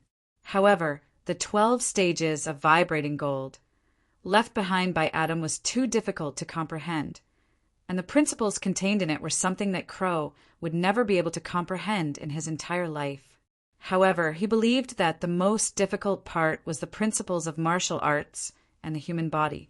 He tried to separate the acoustic technology of the later stages in the blueprint so that he could overcome the obstacles of the stages designed by Adam and directly obtain the power to destroy the world. 3 years ago, when Ulysses began to study the design and experimental data, he found that among the 12 types of energy release states of vibration physics, acoustics, and structural mechanics, the properties of superconductive metals, and the metallization of the human body, even if the contents of the human body and martial arts were excluded, the remaining technology not only included the familiar content of acoustics, but also cosmology, structural mechanics, and vibration physics. Transforming mature technology and extracting the basic science and technology was a huge project that Ulysses could not imagine. But even so, it was much easier than practicing the 12 stages of vibranium. Ulysses found that to complete this project, he needed an unimaginable amount of vibranium. So when he completed the 4th stage in 3 years, he began to prepare for the early stage of technology. He designed a huge vibration laboratory that integrated all his understanding and knowledge. A vibranium tower with a complex structure that could be in harmony with the background vibration of the universe, imitating the final stage of the universe tuning realm. He named this tower the Universe Tuning Fork. After occupying Wakanda, Ulysses relied on day and night to excavate the vibranium mine, and finally began to build this laboratory that he designed with his own hands. During this time, less than 1% of the vibranium flowed into the market for funds, which was already tens of thousands of times more than the original Wakanda released. The rest of the vibranium was invested in this project by Crow. For this purpose, he relied on violence to collect the vibranium high-tech products produced in Wakanda, and even robbed the Wakanda people of their vibranium. Even the weapons of the Wakanda King's guards were melted by him.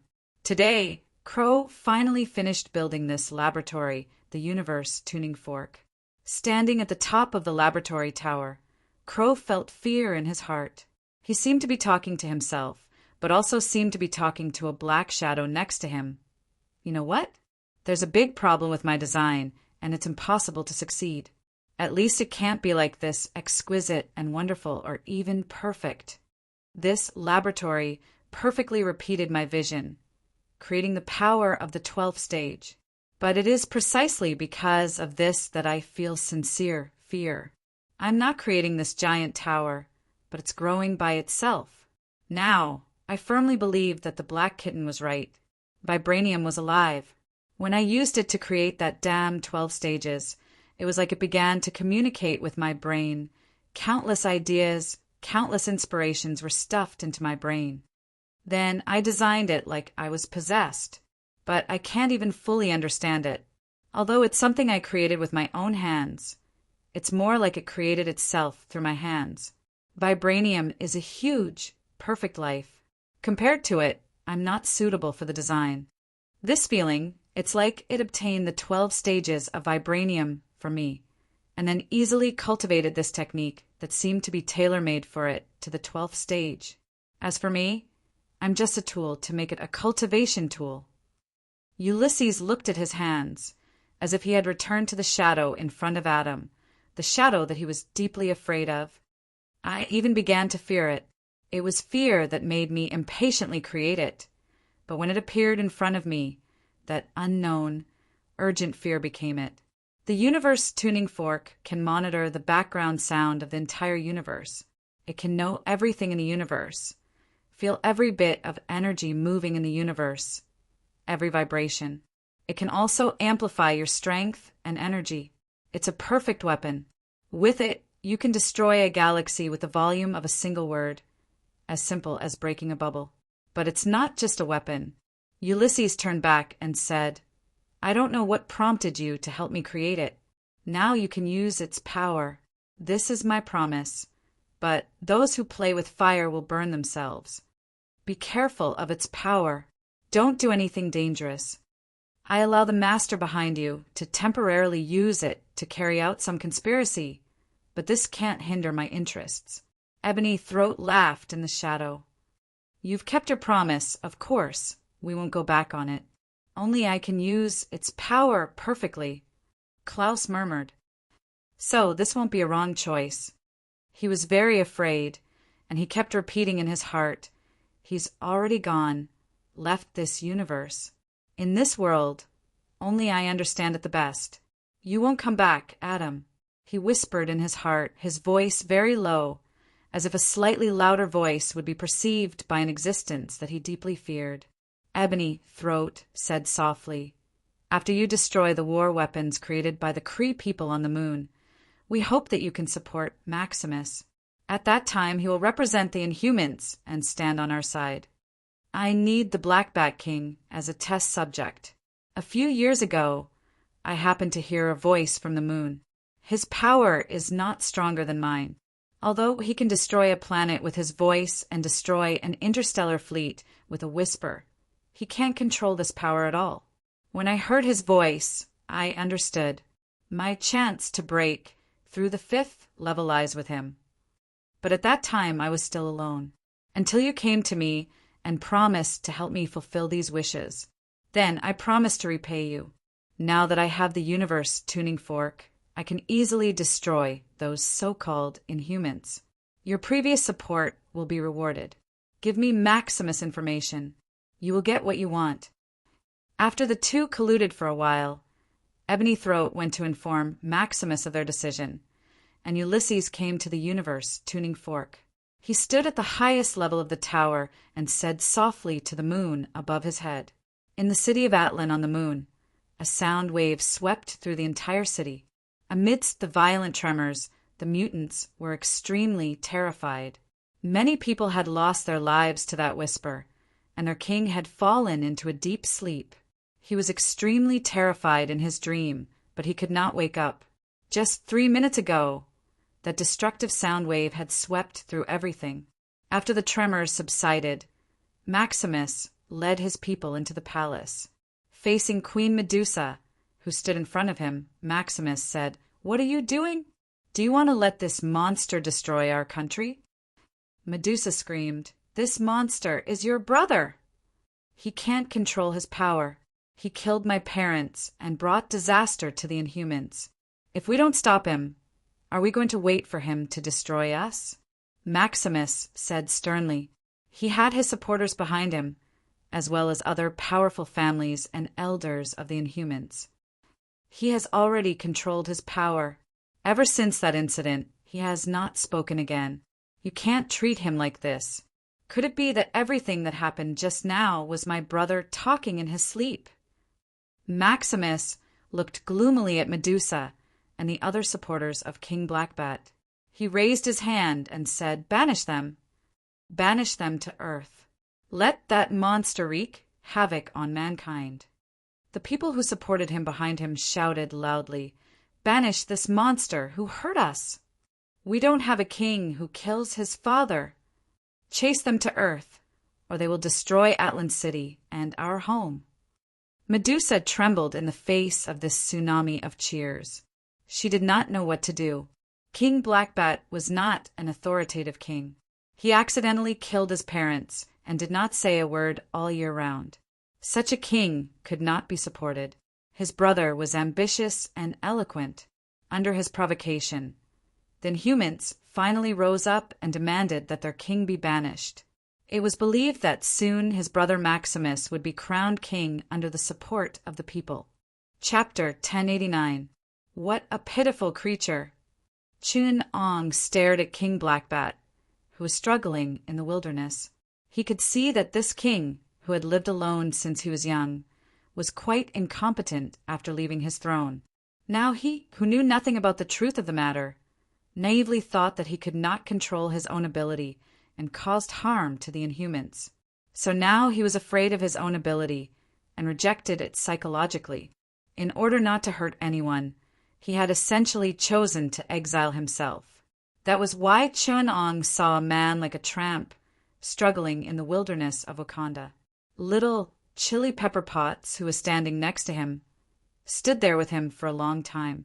She observed the confused and downtrodden man below and asked curiously, "Now everyone is waiting for the results of Steve's surgery, and you deliberately came here to stand here and peep at a downtrodden man."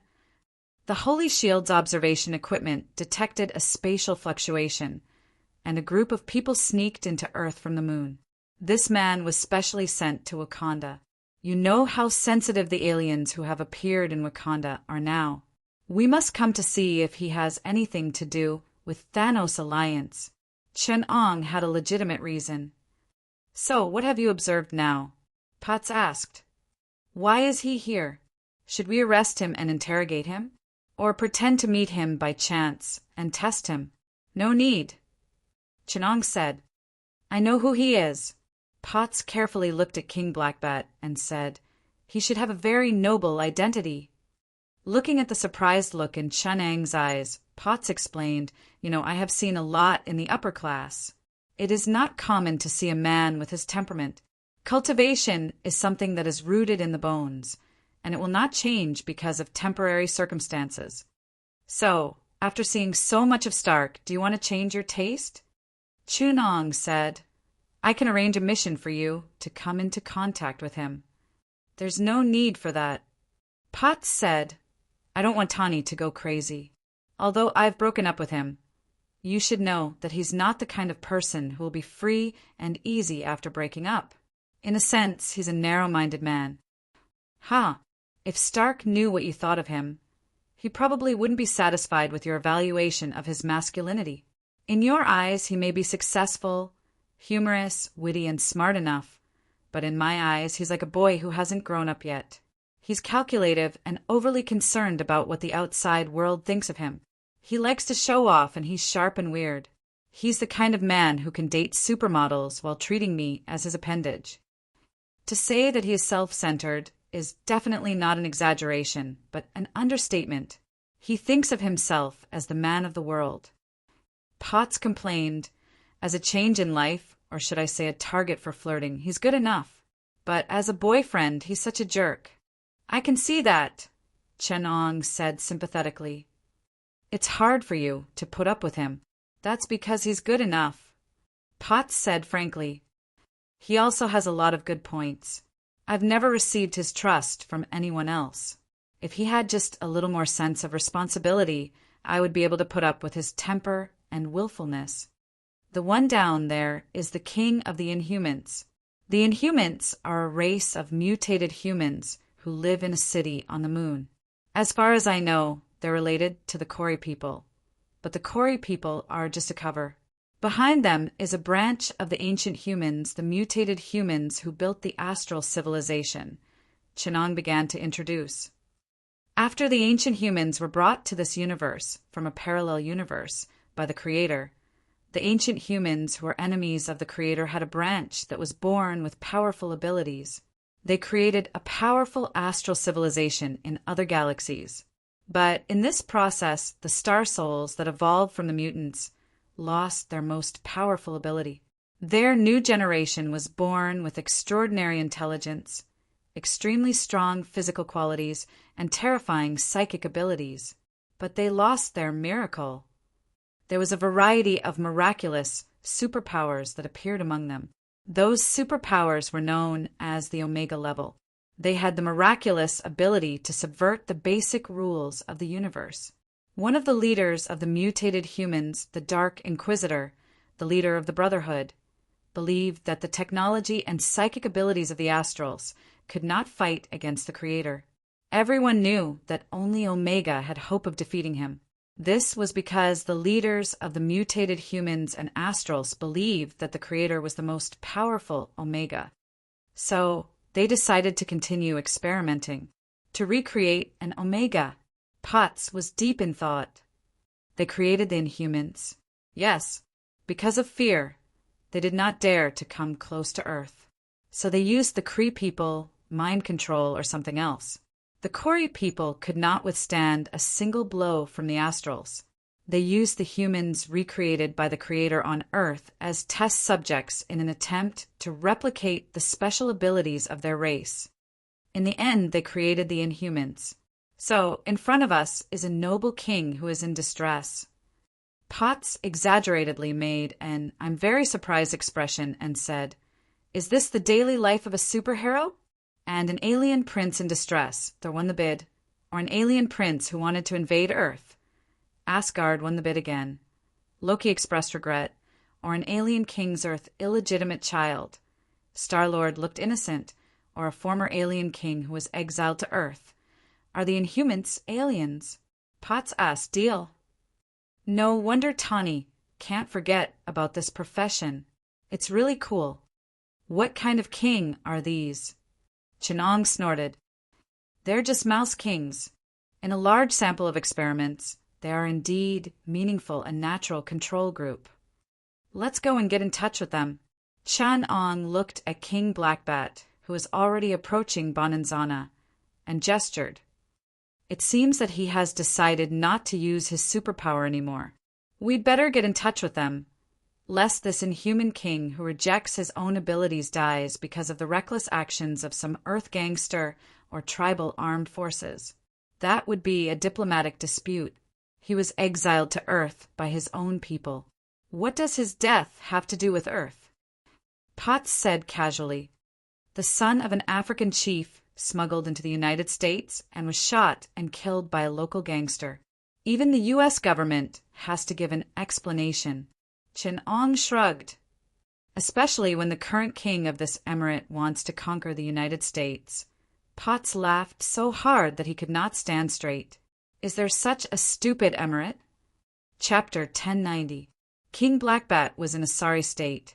He had been struggling in the wilderness and had been training his body with sound waves all year round, making his physical strength extraordinary. However, this did not give him much experience in surviving in the wilderness. He did not know how to get water or where to get food. King Blackbat, who had been locked up in a small black house since he was a child, lacked the experience of surviving alone. This was Wakanda. There were rushing rivers passing through grand canyons, grasslands and forests on the high mountains, and deserts in the Gobi Desert. King Blackbat was wearing a tight-fitting leather coat. He cupped a handful of water on the riverbank and brought it close to his dry mouth. There were many hippopotamuses and crocodiles in the river. A Nile crocodile more than 3 meters long, disguised as a dead tree, slowly approached him. King Blackbat noticed this animal, but he did not know how cold-blooded and ruthless it was. There were no crocodiles on the moon, no forests on the moon, and no rivers on the moon. Everything was new to him. He stared at the animal, and it stared back at him with its pale yellow, vertical pupils. The eyes of this cold-blooded animal only had the focus and indifference of a predator. King Blackbat suddenly felt a little curious. He could not help but reach out, wanting to touch this beautiful creature. He did not know what kind of dangerous action he was doing. The only animal King Blackbat had seen before was a bat, which was brought back from Earth by his father after his ability was awakened. It was a small, gray, furry creature with pink membranous wings and 2 small claws at the end of the membrane. The young King Blackbat fed this little thing with the insects he raised. He loved this little pet so much that he even named himself Blackbat after this creature. This love lasted until his younger brother, Maximus, murdered the little creature out of jealousy. Now he saw these energetic animals again, so he reached out his hand unguardedly, wanting to touch them, just like he had touched the little pet before. He had no idea of the danger involved. If you want to lose that hand. Someone's voice came from behind. You can continue. King Blackbat retracted his hand in shock. He turned his head to look behind him, but he did not know that his sudden action had triggered the crocodile's instinctive reaction. It opened its mouth wide and began to dive forward, ready to bite his hand and then do a death roll. In the blink of an eye, a figure appeared in front of Blackbat King. The figure was extremely fast, at least faster than the crocodile. When the crocodile swayed its thick mouth and drilled out of the water, the figure was already standing in front of it. With a swing of his hand, his right fist smashed into the crocodile's upper jaw, closing its open mouth and smashing it into the water. We still have 10 minutes to chat. Any longer and Crow's lackeys will be here. Chen-Ong looked at his watch and gestured to the Blackbat King. I know you have a lot of questions, but you can't speak. Chen-Ong took out a helmet made of black matte plastic that looked like a motorcycle helmet. On both sides of the helmet were 2 ears that stood up like those of a wolf dog, which were equipped with radio and brain-wave detection devices. The mask covered the upper half of the face, revealing only the part below the nose. Potts once complained, "Why did you add a pair of dog ears to the mask?" For this reason, Chen-Ong had to explain, "Those are bad ears." Fortunately, although Medusa, the wife of the Blackbat King, had a dog, it did not have such ears, so he would not complain about the mask's design. Chen-Ong motioned for the Blackbat King to put it on. The Blackbat King hesitated for a moment, then chose to believe that they had no ill intentions and put on the mask. At this time, he felt as if his brain had come into contact with some numb electric current. This electric wave triggered his special ability, which made him very nervous. He wanted to say something to Chen-Ong, but few people could understand his self-created sign language. At this time, a hoarse, magnetic, low male voice sounded from the lower jaw of the mask. It sounded like 2 magnets rubbing against each other. What is this thing? The hoarse, metallic, somewhat deep and dark, masculine voice made Pot's eyes light up. Chen-Ong replied, "It's a gadget that can help you speak. It's a brainwave detector installed on the ear of the helmet. It can read the brainwave activity in the speech area of your brain and convert it into audio signals to help you speak." We know that you don't want to speak and use your ability, so we made this thing. It's very useful, but I'm not used to this voice, the Black Bat King said as he touched the generator under his chin. You can match the shape of your mouth. This will make people more accustomed to it. Otherwise, if you make a sound without moving your mouth, it will look like a dub. As for the voice, this is the version specially made by Bruce. It sounds like the voice of a wandering beast in a dark criminal city that terrifies criminals, right? Chin-Ong said, well, Black Bat King, I know your situation. Your people have exiled you, and your brother has usurped your position. He even secretly separated you from your followers. You are now being hunted, and we are here to rescue you. Hunted? The Black Bat King was a little surprised. But I'm on Earth. You don't have any enemies on Earth, but you still have a good brother. You don't think he will let you go just like that, do you? He exiled you to Earth, but you are still a thorn in his side, so he must get rid of you. What could be simpler and easier than getting rid of you by the hands of the people on Earth? So he asked his allies on Earth to kill you. He can also use this as an excuse to persuade the mutants on the moon to invade Earth. Are you the enemies of his allies on Earth, or the people who protect Earth? The Black Bat King asked. Protect Earth? Chin-Ong asked rhetorically, then answered himself. No, I am protecting you. To protect a little white rabbit that thinks it's strong and dares to provoke its gigantic carnivorous neighbor from being harmed by its rude big black bear that is baring its fangs and has a bloody mouth full of stench and sharp teeth. We are the Rare Animal Protection Association of Earth. Our main purpose is to protect those minority groups from extinction, lest they cause misfortune because of the current tense situation on Earth. Oh, you say it as if the extinction of the vampires was not done by you, Boz mocked. It's us. Chin-Ong said casually, you need us here. Please remember, you are one of us. The Black Bat King said calmly, so where do you want to take me? To the Holy Shield Brotherhood, our headquarters. There, we need to ask you a question about the attitude of the mutants on the moon. Is it war, peace, destruction, or survival? Black Bat King, you will decide the future of your race. Don't call me Black Bat King. I have been exiled by my people, and I am no longer qualified to be a king. Chapter 1091, Floating Pyramid. On Chen-Eng's desk near the computer was a peculiar orange-yellow flower, the stairway of the sun. Sunlight flowed from the top of the floating pyramid, along the golden-yellow radiant alloy into the interior of the pyramid. Through the patterns of the alloy, the sunlight radiated onto the stairway of the sun, containing a mysterious message. The pollen released by the stairway of the sun floated up the steps of the pyramid, undergoing a mysterious reaction with the sunlight. Very few in the Holy Shield Brotherhood knew that the Ndapaya tribe that worshipped the Stairway of the Sun had actually planted them on a stepped pyramid.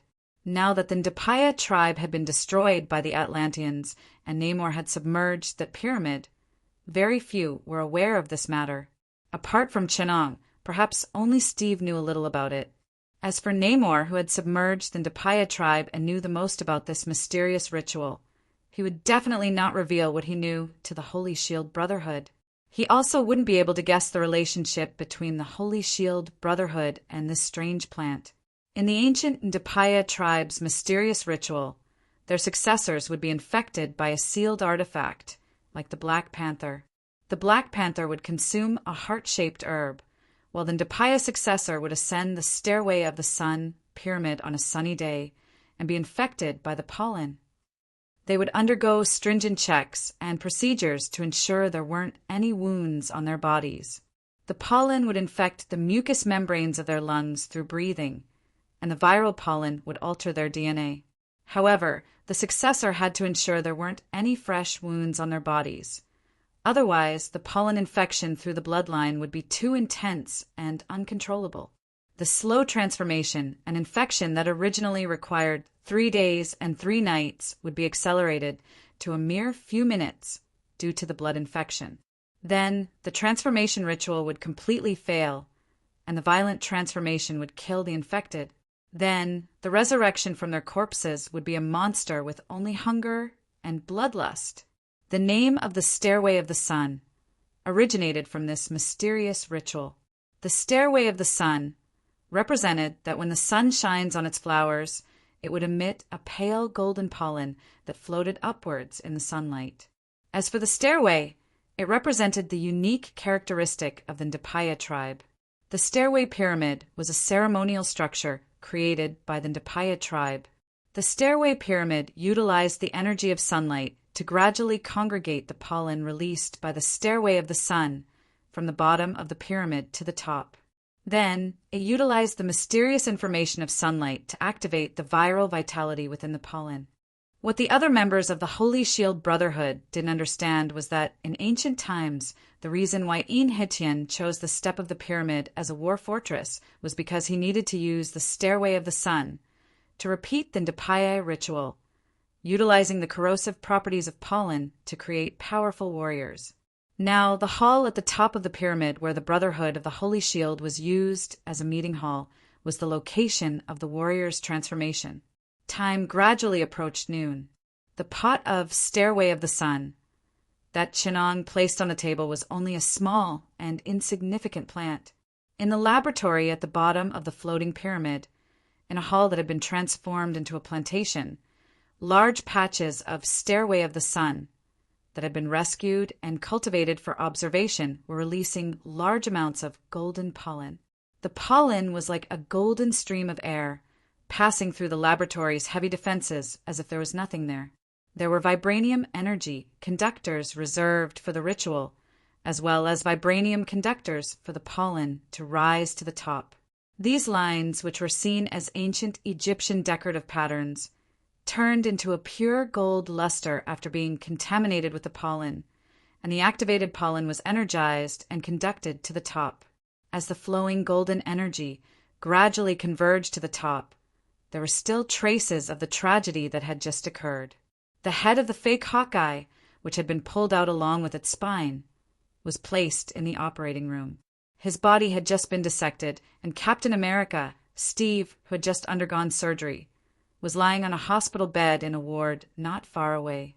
The medical facilities of the entire Holy Shield headquarters were located on the top floor, which was designed by Chinong. After the dispute, most of the heroes of the Holy Shield had left the top floor. Only Falcon Sam insisted on accompanying Steve, who had just finished his surgery. The golden energy quietly began to converge at the top floor. When it contaminated the body of the fake Hawkeye, the energized, virulent pollen came into contact with the flesh and blood and quickly began to infect the body. The head, which was placed next to the body along with its spine, suddenly opened its eyes. Steve, who was lying on the hospital bed, suddenly frowned. His wound was a little itchy. It was warm, like the itch of the sun shining on a wound that had just grown granulation. The golden energy, flow like pollen, began to be released from the vibranium alloy lines on the ground. As the pollen, with an aggregating effect, came into contact with the wound, it began to infect the blood, and the golden energy flowed toward his wound. Captain America's body began to struggle and tremble instinctively, alarming Sam, who was accompanying him. "Hey, Captain," Sam asked with concern, but Captain America did not answer. Instead, he trembled more and more. Sam panicked a little. After checking on Steve's condition, he called Strange. "Come here. Steve's condition isn't right," Sam said anxiously. Steve began to tremble violently on the hospital bed. His wound began to grow granulation and was healing rapidly, but Steve did not relax. Instead, he was in more pain as he struggled on the bed. The energy of the pollen began to erode the depths of his body.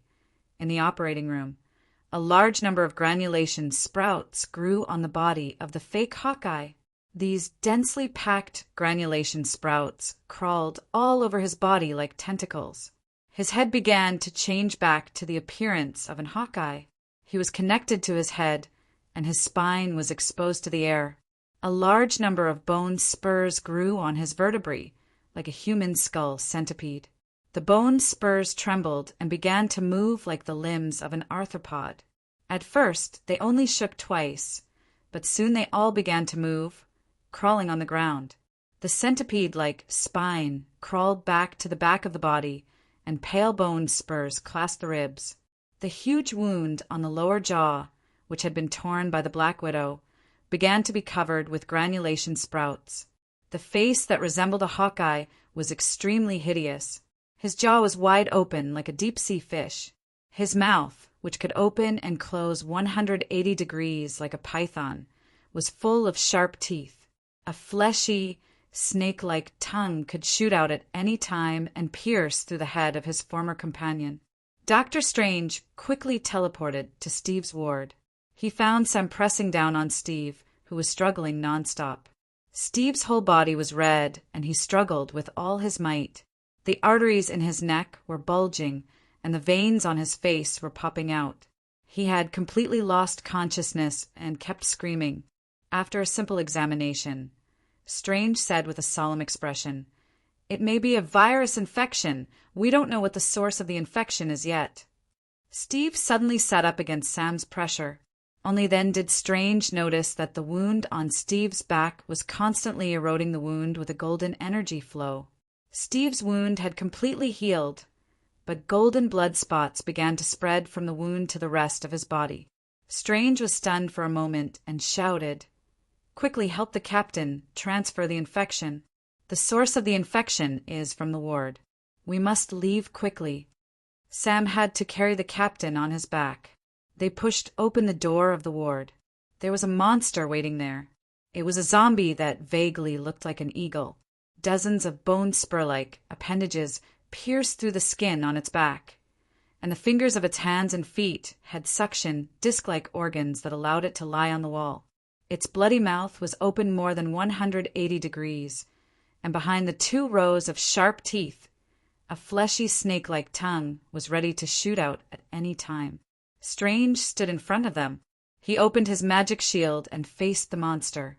He said solemnly, "Is this a conspiracy of the Skrulls? They sent this body here to use it to carry out a biochemical attack?" At this moment, a tongue ejected from the mouth of the fake Eagle Eye.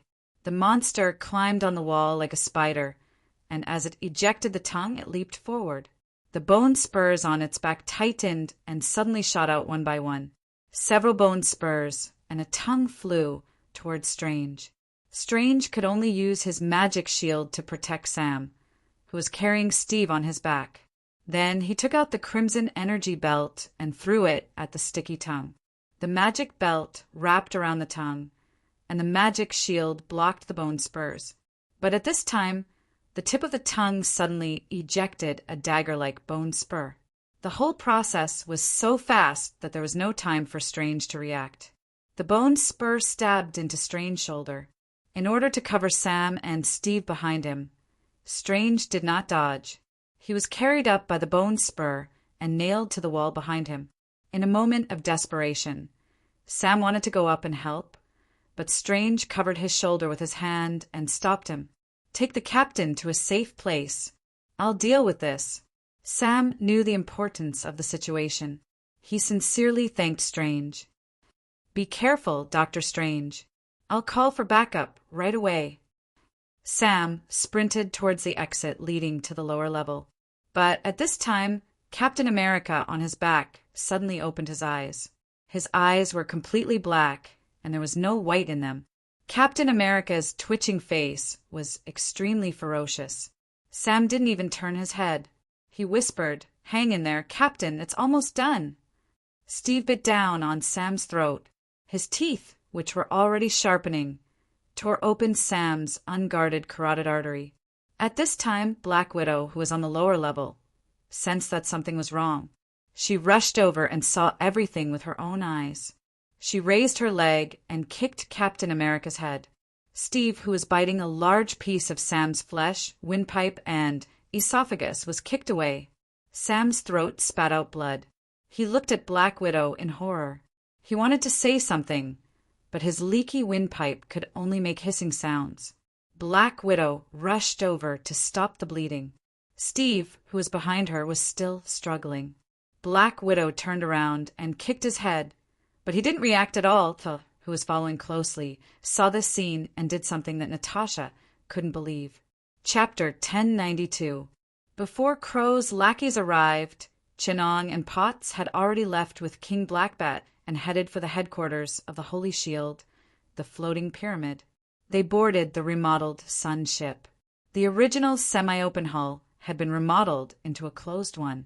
The logistics personnel of the original Divine Spear Bureau had redesigned it, transforming it into a near-Earth spacecraft with a modern design. The cabin had also been expanded by several times. The original structure of the ship was made of gold alloy and had been transformed into the core of the ship through the IPL's atomic-level material recombination equipment. The other parts of the ship were modularized onto the core. In this way, the original relatively narrow interior space of the Sun ship was expanded without damaging the core combat power to meet the diverse combat needs of the Holy Shield Brotherhood. Therefore, Chinong and Potts had a spacious cabin of about 120 square meters to communicate with King Blackbat. Frankly speaking, we hope that you can kill your way back and get rid of that annoying brother of yours, so that he doesn't cause us any more trouble. Chinong said bluntly, "When I say get rid of him, I mean literally get rid of. Do you understand? You want me to kill Maximus." King Blackbat's voice was low. Chinong used Bruce's voice, which made his words particularly intimidating. This was very advantageous in intimidating the enemy and in negotiations. It could show that he was a courageous and tenacious person, but a voice was just a voice. King Blackbat had never been a decisive person, and Batman was decisive in not trusting anyone. Even if Chinong cosplayed him like Batman, he would never become the Dark Knight in Gotham's shadow. Therefore, Chinong, who clearly knew this guy's weak nature, would not be fooled by the illusion created by his bad taste. He said frankly, "Yes, I want you to kill him. Otherwise, if he makes any wrong choice, the Holy Shield will have to kill your entire family, no matter how reluctant it is. There is an old saying in China, a strong man cuts his wrist. Understand, we have been restraining ourselves." King Blackbat said, "Whether or not to kill my brother, a member of the royal family, is our own internal matter. You have no right to interfere." Chinong sat down next to him, leaned against the metal cabin behind him, and said in a low voice, "Listen, kid, it's not that you've been restraining yourselves. It's that we've been restraining ourselves. When we lose control, do you know what will happen? Potts, give me the files on the vampire incident the day before yesterday." Chinong flipped the file handed over by Potts to the pages of the statistics and reports of SHALD and the UPA's vampire cleansing program around the world. He handed it to Blackbat and continued to play it down. "This is an appetizer for the Holy Shield. If you insist, we don't mind playing with the Inhumans. On this planet and the planetary system, we, the Holy Shield, have 100 ways to make you disappear without a trace, just like those vampires. Don't talk to me about the royal family, honor, and traditions of the Inhumans. We're not the useless SHIELD. We're not the useless SHIELD. We're afraid of a mere alien prince, and an adopted one at that, and we're giving him diplomatic privileges. According to the logic of the Sacred Shield, if you commit a crime against humanity, then you deserve to die. What we do most often is to give our enemies an equal and universal death. To be honest, you and your royal family are worthless in our eyes. If you still insist on your so-called familial love and honor, I will send you and your damned family to hell together." Chinong's words became more and more unpleasant. Blackbat couldn't help but want to stand up, but Chinong pressed his shoulder, making it impossible for him to react. A hand on his shoulder pressed tightly like an iron hoop, making him unable to move even a little.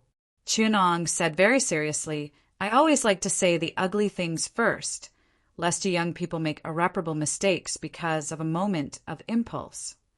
Don't look at me threatening you with genocide, but we, the Holy Shield, are considered easy to talk to. The Holy Shield was established because of the complexity of dealing with internal affairs, at least in the UPA. We foresee the complexity of the political situation on Earth in the future. Many times, we can't distinguish between friend and foe. We may confront each other in some aspects, but we also need to cooperate in other aspects. Struggle and cooperation are the themes of the future situation on Earth.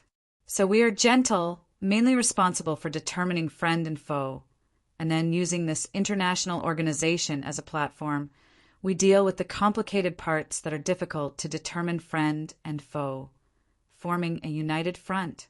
Do you know what a united front is?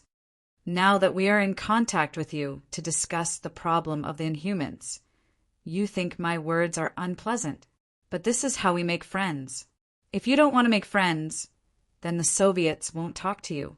Do you know how many civilizations are willing to sacrifice everything for a chance to talk? But the Soviets don't talk, and the UPA cleansing fleet doesn't talk, but we will talk, and I'm talking to you now. Once I determine friend and foe here, for example, report that the Inhumans, under the leadership of their new king, have surrendered to the Thanos and joined the Alliance of Salvation. Everything that happens next can be foreseen. They will be handed over to the Soviets to deal with. And the UPA has always dealt with enemies this way. We are facing a great enemy, and we don't have the time and energy to play the game of turning enemies into friends. We like to eliminate problems. Chin Ong put his arm around Blackbat's shoulder. You live on the moon, so you should be familiar with the Soviets, right? If not, I happen to have an internal document of your nemesis, the Kree, your creators. It is a document of their assessment of the fall of their old enemy, the Skrull Empire. The analysis of the Soviets is very clear. A few years ago, on the back of the moon, which is the back of your city, the land of the Dark Moon, the UPA had a relatively large operation, and I don't believe you don't know anything about it. We found traces of an evil god there, the UPA's nemesis, the spawn of the Creator's apocalypse. Among the evil gods, Cthulhu represents water. The deep ones in the lunar sea have had some friction with you, so you should know how difficult it is to deal with evil gods. I know. Blackbat heard the bloodlust in Chin Ang's casual words. He also happened to know some information about the UPA, or rather, the Soviet fleet responsible for fighting in the UPA. For example, they killed people like flies, destroyed planets like drinking water, burned glass, and performed feats of genocide. Blackbat could not control the panic in his heart and clenched his fists. One of your giant ships killed that terrible evil god. So, we don't want things to develop to this point, Chin Ong said sincerely. For your race, for peace, kill that brother of yours. He exiled me. Blackbat still resisted. The importance he attached to his family and the rejection of his own ability made him more and more afraid of returning to that position. To him, that did not mean power but responsibility. He was afraid of this responsibility, afraid of killing his own brother. This strong emotion made him reject his own ability more and more. He even pushed the responsibility of his exile to his own ability that he could not control. I can't control my ability and caused great harm to Atlan. I have been exiled. My people no longer recognize me as their king. My brother has replaced everything I have. Blackbat said painfully, I am no longer Blackbat. That power is ominous and cruel. I will only bring disaster to the Inhumans. You will bring disaster, but what your brother will bring is a disaster of annihilation. Of course, Chin Ong knew what Blackbat's so-called loss of control meant. It could be said that Maximus was not good at many things, but he could accurately grasp his brother's weakness. He keenly saw through Blackbat's biggest weakness, fear and rejection of his own ability. He colluded with Crow and used the universal tuning fork to amplify the power of the 12 stages of vibrational metal and easily destroyed all anti across the Earth-Moon system. Until now, Blackbat still believed in the fact that he had accidentally destroyed all anti, so much so that he subconsciously tried to deny and forget his own ability. Of course, this was not the result of Maximus's conspiracy, but the result of the psychological trauma that Black Bat had been suffering for more than 20 years. I will help you defeat my brother and stop my people from waging war on Earth. But I am no longer Black Bat. I cannot return to Allantai and destroy Maximus's plot with a wave of my arm. I can only fight side by side with you, but I can't use my ability. Every time I try to use it, I feel like I am about to lose control. If I use my ability again, I am afraid it will destroy everything and cause an even greater disaster. Chenong was silent. He sighed and asked, "If you are not the king of the Inhumans and have no superpowers, what do we need you for?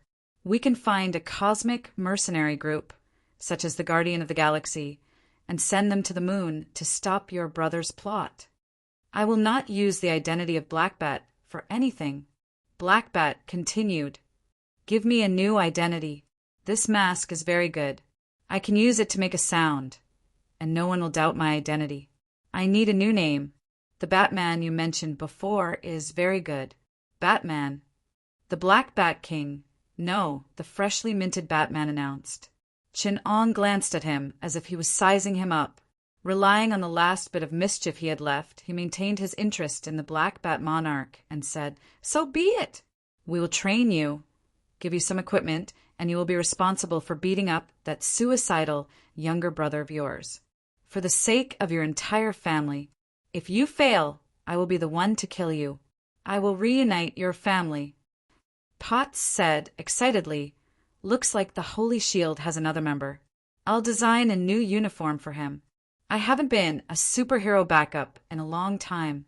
I was the one who prepared the clothes for Tawny's previous events. I'm also in charge of designing his public image. It's not an easy job, and not just anyone can do it. You know Tawny's personality, but I've never had the experience of creating a new hero. Just thinking about it makes me excited." "It's no use," Chenong said. "He can't be a hero." "Why?" Potts was surprised. "He has good qualifications, and I also think he can solve these problems." Chapter 1093. After returning to the headquarters of the floating pyramid, Chun-Ong immediately noticed the abnormality of the headquarters. The top of the pyramid reflected a brilliant golden light. The floating pyramid was located at an altitude of 80,000 meters. The thin air allowed sunlight to shine straight down without any hindrance. The sunlight within dozens of kilometers seemed to be concentrated at the top of the pyramid. Amidst the high-energy light, a ferocious monster with bone spikes all over its body was roaring at the sky from the top of the pyramid. The concentrated sunlight had activated the pollen in the air, causing the pollen to reflect an extremely brilliant pure gold. The golden viral pollen continued to flow into the body of the monster, The body of the monster that the fake eagle eye had transformed into was constantly expanding in the middle of the golden energy flow. Soon, it had grown to a height of nearly 3 meters, the weight of a large truck. At the same time, his muscles were constantly contracting, and his body was constantly tensing up. This kind of expansion was not because he was fat, but because he was compressing his muscles. It was a growth that exceeded the limit, and it was an expansion under the most powerful pressure. Every bit of growth was built on thousands of times of tempering and compression. The power it was accumulating made it appear as if it could explode at any moment. Every inch of its muscles was accumulating astonishing power and withstanding unimaginable pressure. The monster roared repeatedly as it endured the pain of its life form metamorphosis. It suddenly swung its fist at the air before it, and the thin, cold air in the sky rapidly compressed under the punch. The unimaginable speed of the punch compressed the air before it to the limit, and a pale blue plasma appeared in the clear air at high altitudes. The air under high temperature and pressure had produced an ionic phenomenon. The plasma that melted in the air existed for a very short period of time. Most people could only see the ripples that the monster's hammer created in the air. The power of the plasma that was released in an instant was shocking. Just the shock wave from the fist hitting the plasma was already a very scary weapon. Strange tried to stop the monster from becoming stronger, but when he tried to teleport to the monster, the sparkling portal opened behind the monster for less than a second. As if it had eyes on its back, the monster twisted its muscles at an unimaginable speed, its entire body twisting 180 degrees like a rubber band as it punched at the portal. When the punch was thrown, the air in front of the fist was compressed to the extreme, and the friction between the fist and the air produced a high temperature of tens of thousands of degrees, knocking out the outer electrons of the surrounding gas atoms. The plasma, formed by the high energy and high kinetic energy of the free electrons, had a temperature of millions to tens of millions of degrees, and any matter in front of it would instantly evaporate. In nature, there was only one type of plasma that humans could observe with the naked eye, and it wasn't the concept of a plasma perm, but the energy level of a ball lightning in a 10,000th of a second. That was why the fake Hawkeye's punch was called a plasma cannon in science fiction. In nature, it was a ball lightning, and in martial arts, it was a martial art that could turn thunder into water and shatter the void. In the mystical side, it was a grand fist technique that could break all techniques. Strange only managed to stick a little bit, and half of his body was evaporated. The ring of time in Strange's hand turned silently, causing time to return to half a second ago. He tried to close the portal, but it was even worse this time. The monster's hand directly passed through the closing portal, and this time Strange was left with only his right hand. Time returned again, and this time Strange wanted to use the time stop to dodge, but he was still saved by the monster's second attack. In a short period of time, the monster had punched out 10 million times, turning the surrounding 5 kilometers into a plasma cloud. It was a sea of plasma, and this time, not even Strange's ashes were left. After Strange was killed by the monster for the 45th time, he finally found a solution. He completely erased the previous mistake, erased the timeline where he opened the portal, and Strange paid a huge price for it. Half dead, he basically lost the ability to fight. When Strange was killed for the 44th time, he gave up resisting and used this short period of time to peek into the future. Therefore, he very frankly gave up and wailed, "If you don't act now, that guy will destroy everything in a minute." But I still don't know what happened. Chin-Ong shrugged. "There's a problem within Depaya Windshade. You're right. The stairway of the sun has become active, causing nearby creatures to mutate. I'm guessing it released pollen as a catalyst to infect the Skrull corpses. The last time it infected the stairway of the sun, it triggered the brood insectoids that almost destroyed humanity. This time, I'm guessing it will be humanity itself, the corpses. The source of infection must be eliminated as soon as possible. After the stairway of the sun's pollen came into contact with the corpses, it mutated into the virus that produces that thing. If you don't want the earth to be filled with that thing and trigger a zombie tide, you must eliminate it within a minute. Otherwise, after a minute, when it has fully matured, it will turn on the catalyst against the airflow at high altitudes and release trillions of spores that can infect the entire Earth from an altitude of 80,000 meters. The airflow in the thermosphere will bring the spores to the stratosphere and then spread them all over the world. Just like the virus taking a plane with a diameter of about 10,000 kilometers, we will cause the world's largest biohazard crisis. We will create a miracle of a virus breaking out all over the world at the same time. I really don't want this miracle to happen in the history of disease." Strange used the last bit of his strength to finish his words in a few microseconds using the primordial time stone. He looked sincerely at Chin-Ong and exclaimed, "It's time to save the world." After listening to him, Chin-Ong observed the monster for a moment and finally nodded. "Kong, Keenan wasn't in the headquarters right now." Chin-Ong raised the watch on his right hand and pressed a secret button. 3 alloy needles instantly popped out from the watch and pierced into Chun-Ang's skin, connecting to his nerves. In 2 seconds, Chin-Ong uploaded his consciousness to the nearby quantum network of the Human Revolutionary Alliance, the vast and magnificent collective consciousness formed by the consciousness algorithms of countless people on the quantum network, the highest intelligence. Well, of China, began to review the application he submitted. In a short period of time that was almost meaningless compared to the real world, the application was approved and sent to Chinong. The Republic's war machine also opened up a small amount of authority to him. After opening his eyes, Chinong glared at Strange. "The trouble you've caused, wait for 3 days of documents and review when you go back." His consciousness was instantly encrypted into a quantum algorithm and began to be projected into the nearest descendant. Because the descendant of a lower model did not have network connectivity, he had to choose a more advanced model. God Series, Quantum Calculus Information Coverage Descendant, codenamed Fuxi, the Big Dipper constellation orbiting the Earth.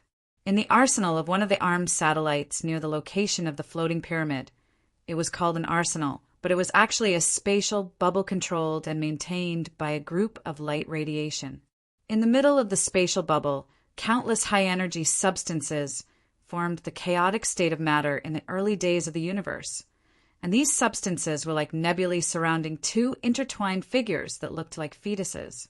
The strange high-energy substances were constantly being converted into a high-energy condensed substance through an umbilical-like device that connected the two figures.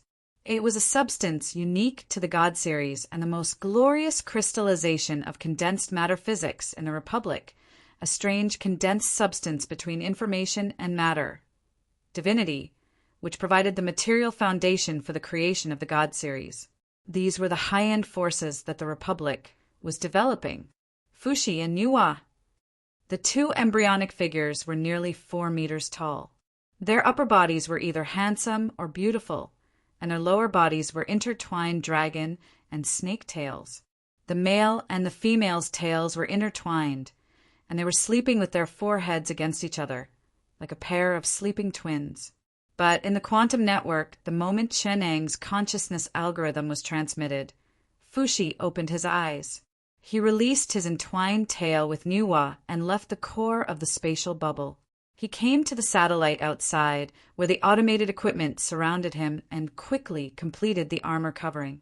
This was the covering of the descendant. Fuxi was placed in a 10-meter-tall prismatic metal cabin and launched towards Earth. In just 2 minutes, a blue streak of light streaked across the sky.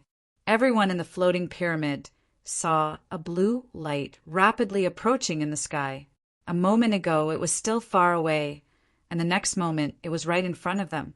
Even the monster that was undergoing the final infection and mutation raised its head vigilantly. In the next instant, the meteor hit the ground. The dark blue light smashed in front of everyone and exploded at an altitude of 80,000 meters. The light was so strong that no one could open their eyes. In the strong light, dozens of shield-like armors exploded and shot in all directions. They activated and operated, surrounding the floating pyramid as the center, forming a huge energy shield ball with a diameter of 10 kilometers, sealing all the people and resources inside the ball. At the center of the energy sphere, the light gradually dissipated, revealing Fuxi's tall and strong figure. Target locked, beginning environmental stabilization correction. Higgs's field constant modification. Gravitons turning invisible. Chenang's consciousness carried on the descendant of Fuxi ordered, "Mass effect attack, begin!" As the descendant of Fuxi's hand, a miniature 8 trigrams appeared. These lights had no practical meaning, and were purely added by the designers for aesthetics and to take into account the traditions of the Chinese civilization. With the disappearance of the gravitons, the mass in the sphere of the energy shield disappeared. All the laws of physics, based on mass effect, began to fail. First speed, then force. Not everything in the universe had mass. The 2 known massless particles included photon and gluon. With this as an example, without mass, there would be no force. Light would not produce any force with any object. In physics, the zombies that were originally carbon-based mutants, in a sense, had become photonic creatures, at least in the sense of mass. Now, all the behavior and movement habits of carbon-based creatures had no meaning, which meant that the monster didn't even know how to move. Its powerful body that surpassed everything had lost its use.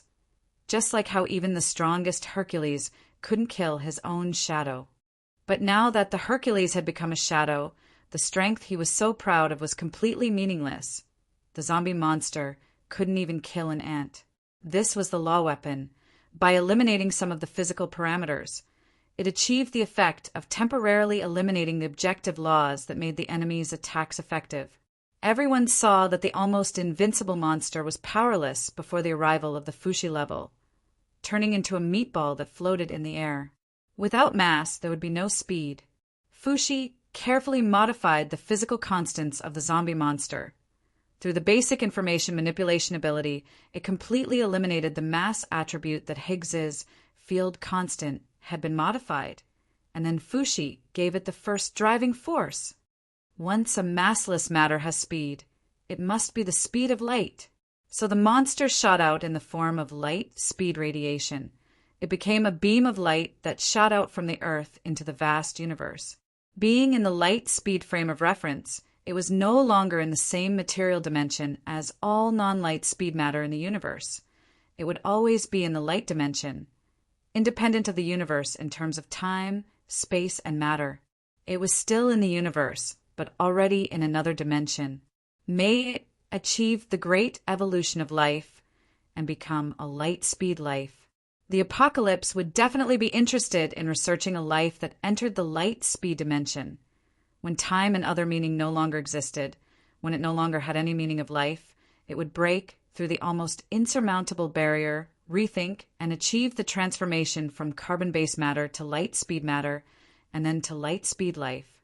The meaning was similar to a stone suddenly developing thoughts and feelings, becoming a life, but the difficulty was billions of times higher. Chapter 1094. That's it. Strange was in disbelief. Fushi walked up to Chen Eng's body and lightly tapped it, turning the body into a stream of data that was stored in Fushi's AI.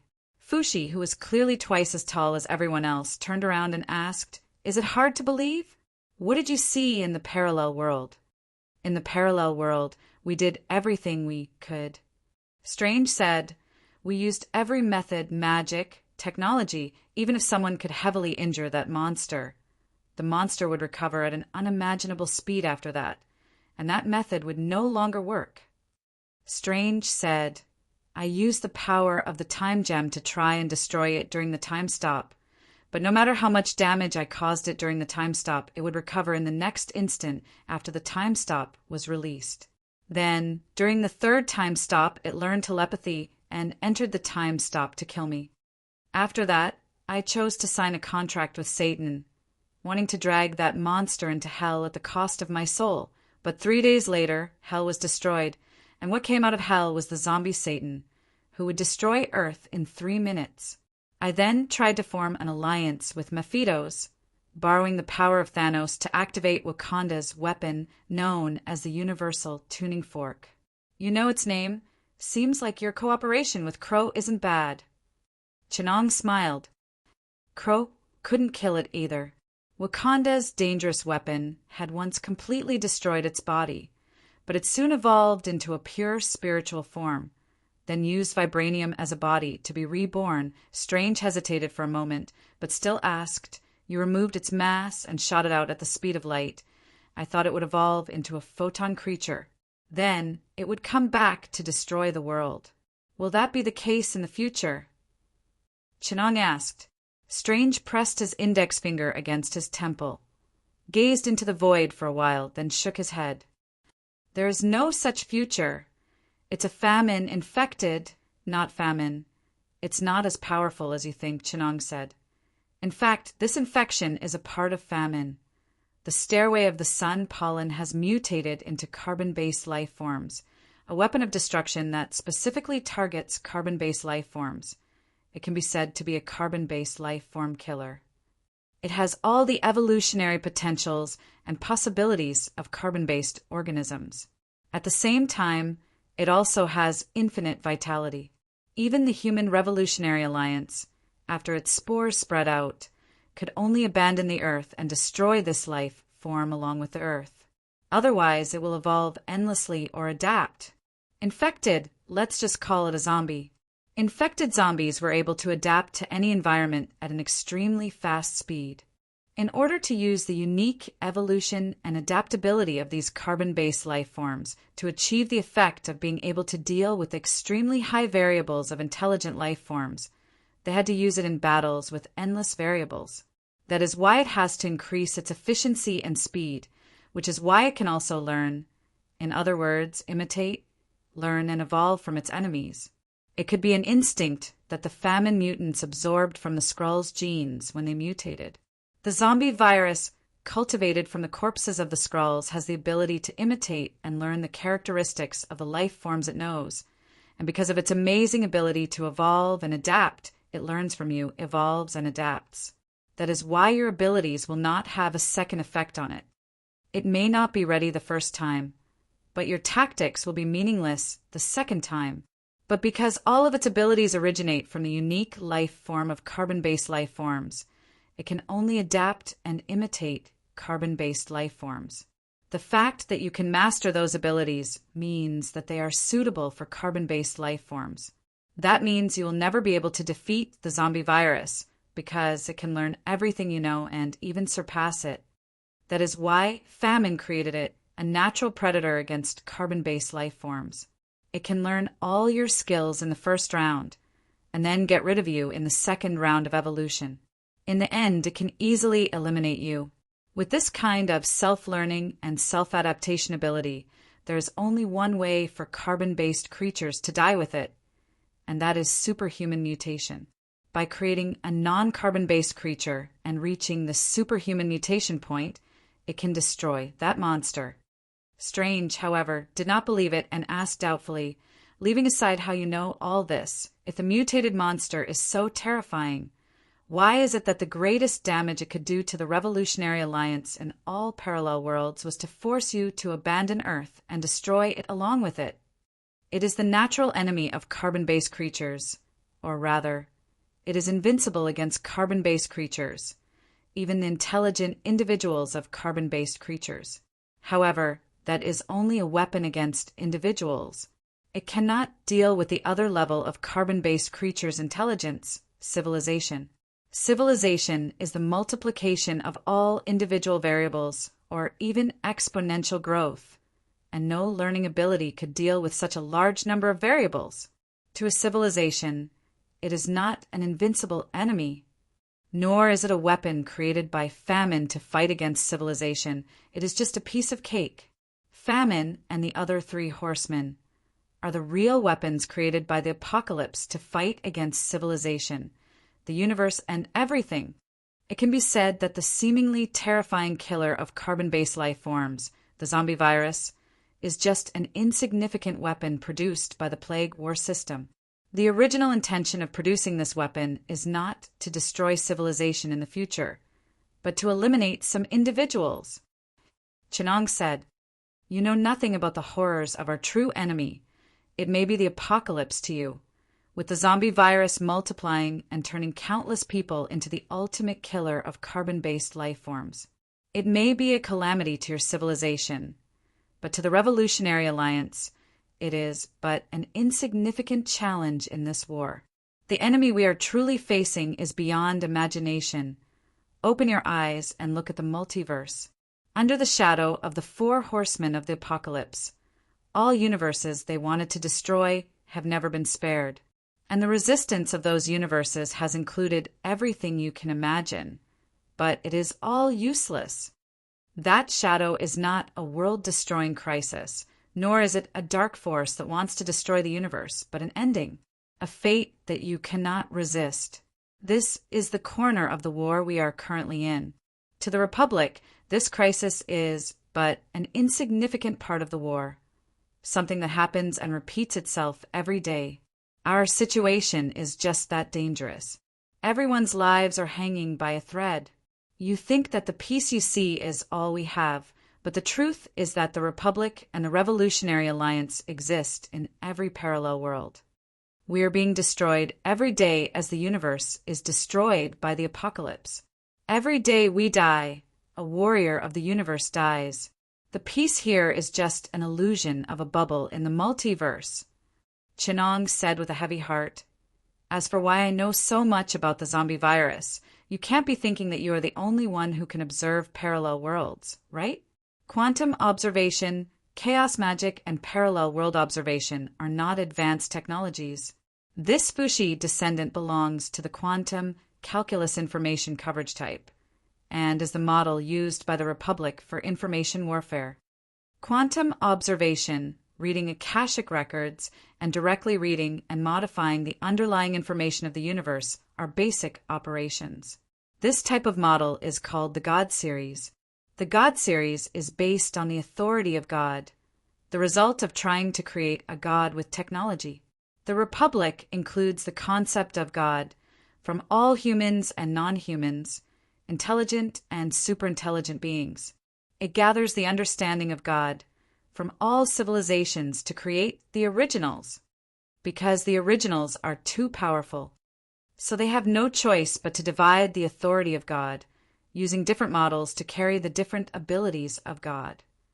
The series was based on ancient Chinese mythology and named different types of descending bodies.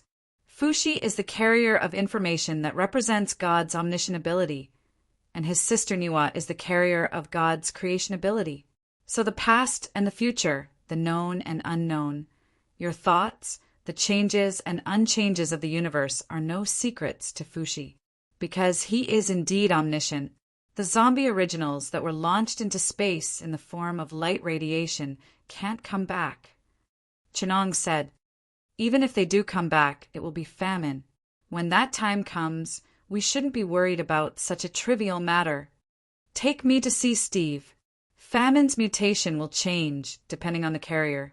The pollen of the Stairway of the Sun mutated into a zombie virus on the Skrull corpse, transforming the corpse into a zombie originals. But what kind of mutation will happen to the captain is hard to say. At that, everyone present began to worry. They turned to look at Turkara, leaving Black Panther a little embarrassed. He tried to change the topic. The Stairway of the Sun is so dangerous. We need to find the remaining Dapaya tribe members and learn how to seal and control it. Seal! Chenong snorted. Wakanda is in charge of watching over war. Do you have any traditions or methods? He asked. Vibranium isn't as dangerous as the Stairway of the Sun. Most people don't even realize that it's a dangerous existence, Tekala explained. Then Dapaya tribe believes so as well. Chenong replied, are vibranium and the Stairway of the Sun dangerous? Of course. They weren't dangerous when they were inactive. Then Dapaya tribe even used the pollen of the Stairway of the Sun to create powerful warriors. But why is it destroying the world now? Is it because we don't know how to control the Stairway of the Sun? Chenong sneered. It's because the famine has become active. When the war begins, vibranium won't be any safer than the Stairway of the Sun.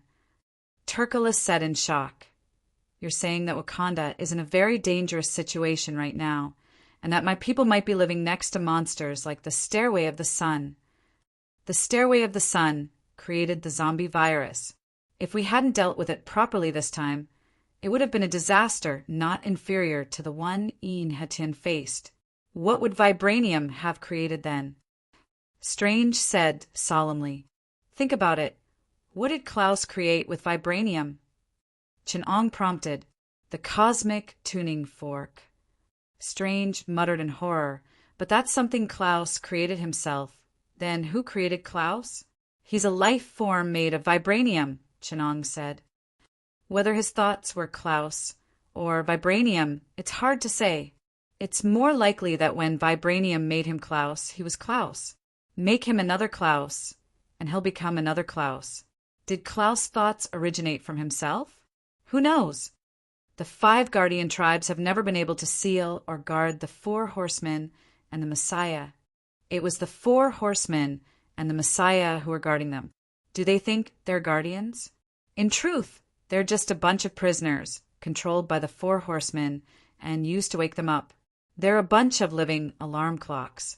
Then what's the point of everything we're doing now? Potts asked. Maintaining this ancient order, only to discover that it's meaningless. They'll wake up one day. Stop the alarm clock before the bomb explodes. Chenong said nonchalantly, Is there any point in making us run a little further? Chenong returned to the floating pyramid. Strange had prepared a surgical gown for him in advance. Chapter 1095. Looking at the back of Chenong, who was controlling Fushi to slide on the ground, Strange activated time stop. In the stagnant space-time where all motion had stopped, Strange slowly walked towards Fushi, wanting to observe him carefully, but Fushi turned around in the time stop. Chenong looked at Strange and said with a smile, You want to know my weakness? Strange was silent. He stared in the direction of Steve Rogers, who was lying in the operating room not far away, and said slowly, What happened this time? Was it within your expectations? Chenong asked doubtfully, Why do you think so? Before I obtained the possessed body, I didn't have any extraordinary abilities, and after returning Fushi, I was still an ordinary investigator without many supernatural abilities. Compared to that, isn't you, who can predict everything that will happen here, more suspicious? You, who are guarding the Eye of Agamotto and the Primordial Time Stone, are theoretically the one who can predict everything. Yes, it seems that if you want to doubt me, I'm the most suspicious person. Strange said, But I just have a feeling that among all the people in the Holy Shield, no, among all the people I've met, if there's anyone I can't see through, it's only you. I'm not a person who suspects everything and is always on guard against everything. But I still don't feel safe in front of you. The crisis this time has further aggravated this point. In front of you, I can't help but want to find your weakness, in case I need it. What a sharp little animal, Chenong said in his heart. Is it because you've worshipped the apocalypse for a long time as the Sorcerer Supreme, so you have a special premonition?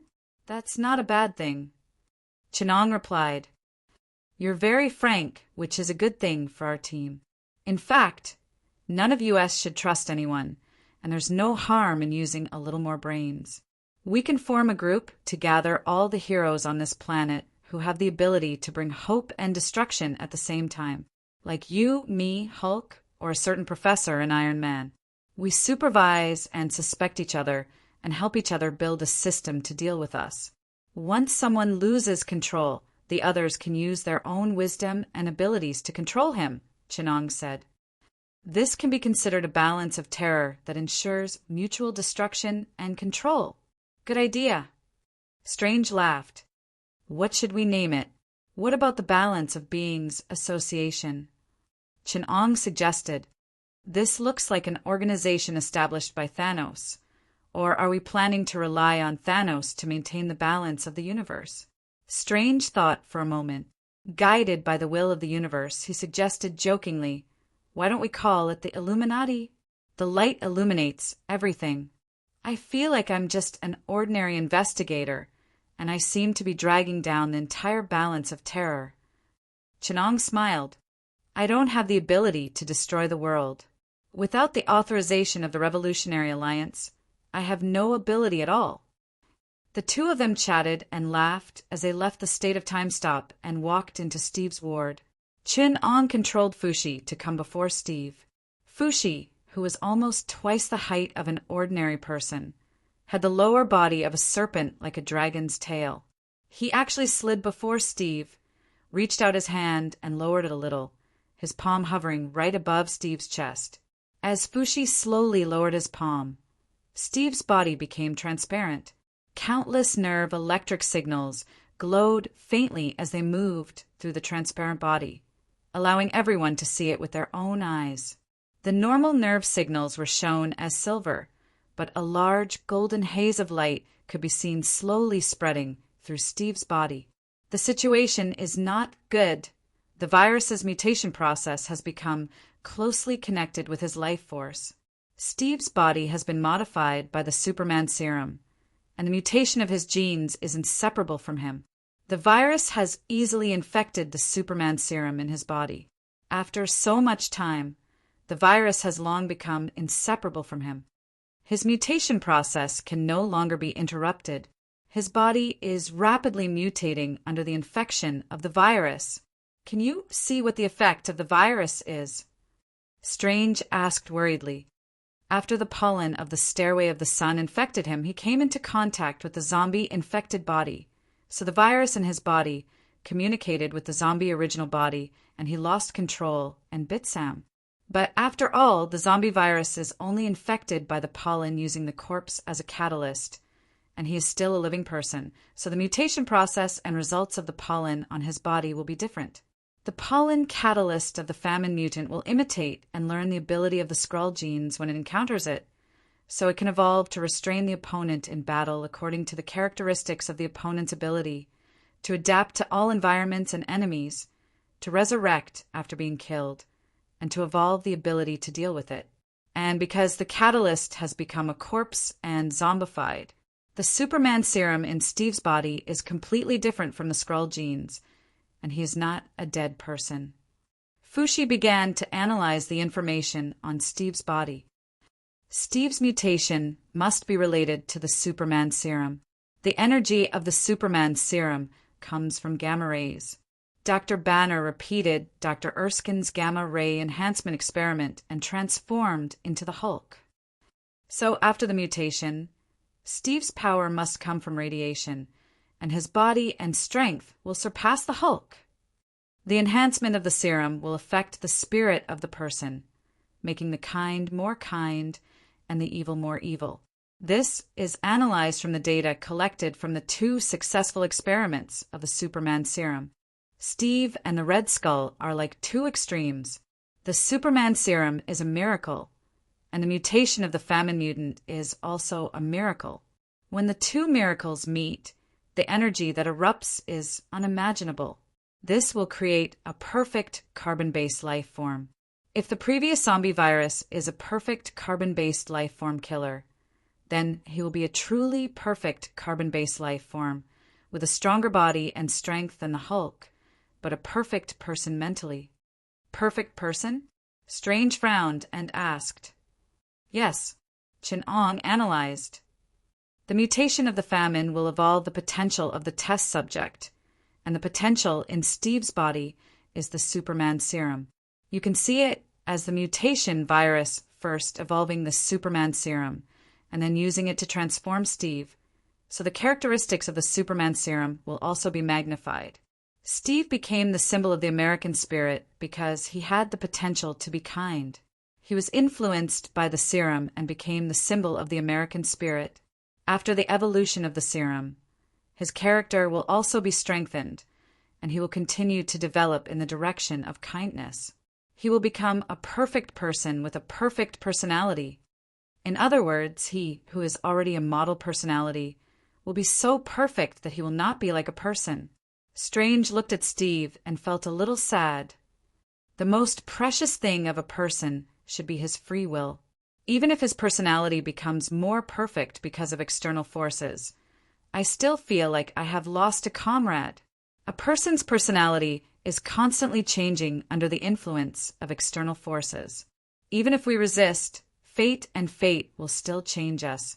If we have to say that we resist the change of external forces, we will still be children with incomplete minds. This is growth, Chin-Ong said. Steve's growth is no different from ours. Although Chin-Ong was talking to Strange, he did not stop his analysis. Steve's evolutionary path is very similar to Kong Keenan's.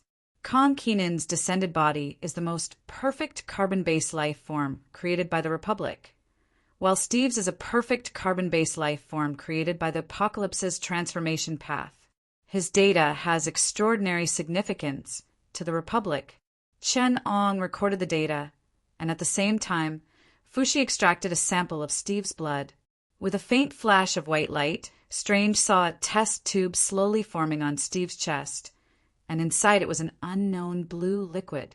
He hurriedly asked, "What is this?"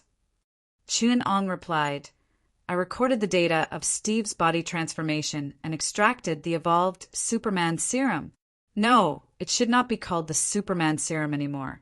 It has far surpassed the original version. If the original version was to cultivate and transform a super soldier, then the famine mutation version is to transform a perfect person. It's Superman. This serum should be called the Superman serum. Does this so-called Superman serum have no side effects? Strange was still worried. It is a mutation caused by famine. If there are no side effects, I don't believe that the 4 horsemen of the apocalypse are cosmic philanthropists. Don't worry, the Superman serum is perfect. There are no side effects, creating the most perfect carbon-based life form. Chen Ong stared at the serum extract and said obsessively, the only thing to worry about is, Steve has more than the Superman serum in his body. He also has the virus from the zombie pathogen. Everyone in contact with the pathogen, especially the injured Sam and Steve, is likely to be infected. I have confirmed that Steve is infected. It's just that the Superman serum is resisting the virus that turned him into a zombie. I was wrong. There's more than one virus on the zombie pathogen. It's just that the fusion of the 2 viruses is too perfect, so I treat them as one. It's a virus that turns corpses into zombies, evolved from the genes of the Skrulls. The one with perfect evolutionary adaptability is another virus. The former is still a zombie virus, and the latter, let's call it the Doomsday virus. The Earth was almost destroyed. The Superman serum will reject the zombie virus because the zombie virus is harmful. It will turn Steve into a zombie, but it will not reject the Doomsday virus that can evolve infinitely and adapt to the environment. The 2 viruses are even coupling. Oh my God! Chen Ong exclaimed. This is really the perfect evolution of carbon-based life forms. Strange reacted and said, You said that the Superman serum is perfect and will not bring negative effects to Steve. The only thing to worry about is that Steve has more than the Superman serum in his body. That is to say, the Doomsday virus will bring negative effects. From the name, you can see that the Superman serum does not have the characteristics of a virus. It is not contagious, but the Doomsday virus, it is extremely contagious. And the Doomsday virus originated from the mutation of a corpse. The cell consciousness it infects has a strong desire to destroy. It may infect Steve's perfect personality, or at least distort it. Chen Ong said, distorted perfection is far more terrible than imperfection. If there is only the Superman serum, Steve's personality will only be a morally perfect person. But with the infection of the Doomsday virus, I don't know how it will distort Steve's personality. It may be a god who cannot tolerate imperfection, or it may be an emotionless Holy Spirit. We have to help Steve, Strange said anxiously. Can you remove the Doomsday virus from Steve's body? The virus has already combined with Steve's life base. It no longer meets the conditions for separation. The mutation has already rewritten Steve's underlying data, so I have no other way. Chen Ong thought for a while and said, The only way is to enable a backup. Backup? Strange mumbled the strange word. What do you mean by backup? A backup is to restore his information before he was infected. I can observe Steve's information before he was infected and then copy it to the present. After deleting the mutated data, Steve's state will go back to the state before he was infected. You can go back as long as you want. 1 day, 2 days ago. Wait. Strange gestured for him to stop. He thought for a while and shook his head. No. You want to copy a past Steve and then completely destroy the present Steve. This is not going back in time to restore the state. This is extracting the old backup and then deleting the present file. You want to kill Steve. You are creating a healthy clone of Steve and then killing the real him so that we can pretend that the clone is him. In a sense, this logic is correct. Chen Ong said, turning a person's time back to the past 1 day. Does that mean killing the person in the present? No matter how you look at it, objectively speaking, this is indeed a murder. I can't agree with this method.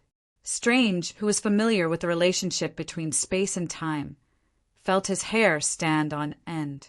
These paradoxes in space and time involved self-identity. He had yet to have a complete understanding of them. As three-dimensional creatures, it was difficult for humans to understand the concept of unchanging space and time of four-dimensional creatures. This required the continued progress of human civilization to find an answer. At least for now, this method still had ethical problems. Thus, it was impossible for Strange to agree to this method. Then there's no way to make Steve return to his original state, Chin-Ong said. We have to accept his change. That's not called returning to his original state. Strange said, clearly he would rather accept a personality change than accept something as sensational as going back in time. There's another method that might be able to remove the day-destroying virus, Chin-Ong said. Although the famine mutant represents the mutated power of life, the way it mutates life is through a method of virus transformation. Thus, the day-destroying virus retains its infectivity and becomes a mutated virus. Only the Four Horsemen can fight against the Four Horsemen. Among the Four Horsemen, there's an existence closer to the virus. Perhaps only its power can solve the problem of the day-destroying virus. Chin-Ong looked at Strange and said calmly, We need the original virus. Chapter 1096. Because of Steve's accident, we have no choice but to bring forward the final battle. Chin-Ong said calmly to everyone, The primitive virus of the Ebola tribe represents the power of the Knights of Pestilence. This night is somewhat special. Due to some historical issues, the power it left behind on Earth is very strong. This includes all the angels and demons, as well as the religious figures of the monotheistic religions that you're familiar with. The source of our enemies is very complicated. Thanos and his allies are very powerful in the universe. First, let's determine the enemies that might participate in this war and our current strength.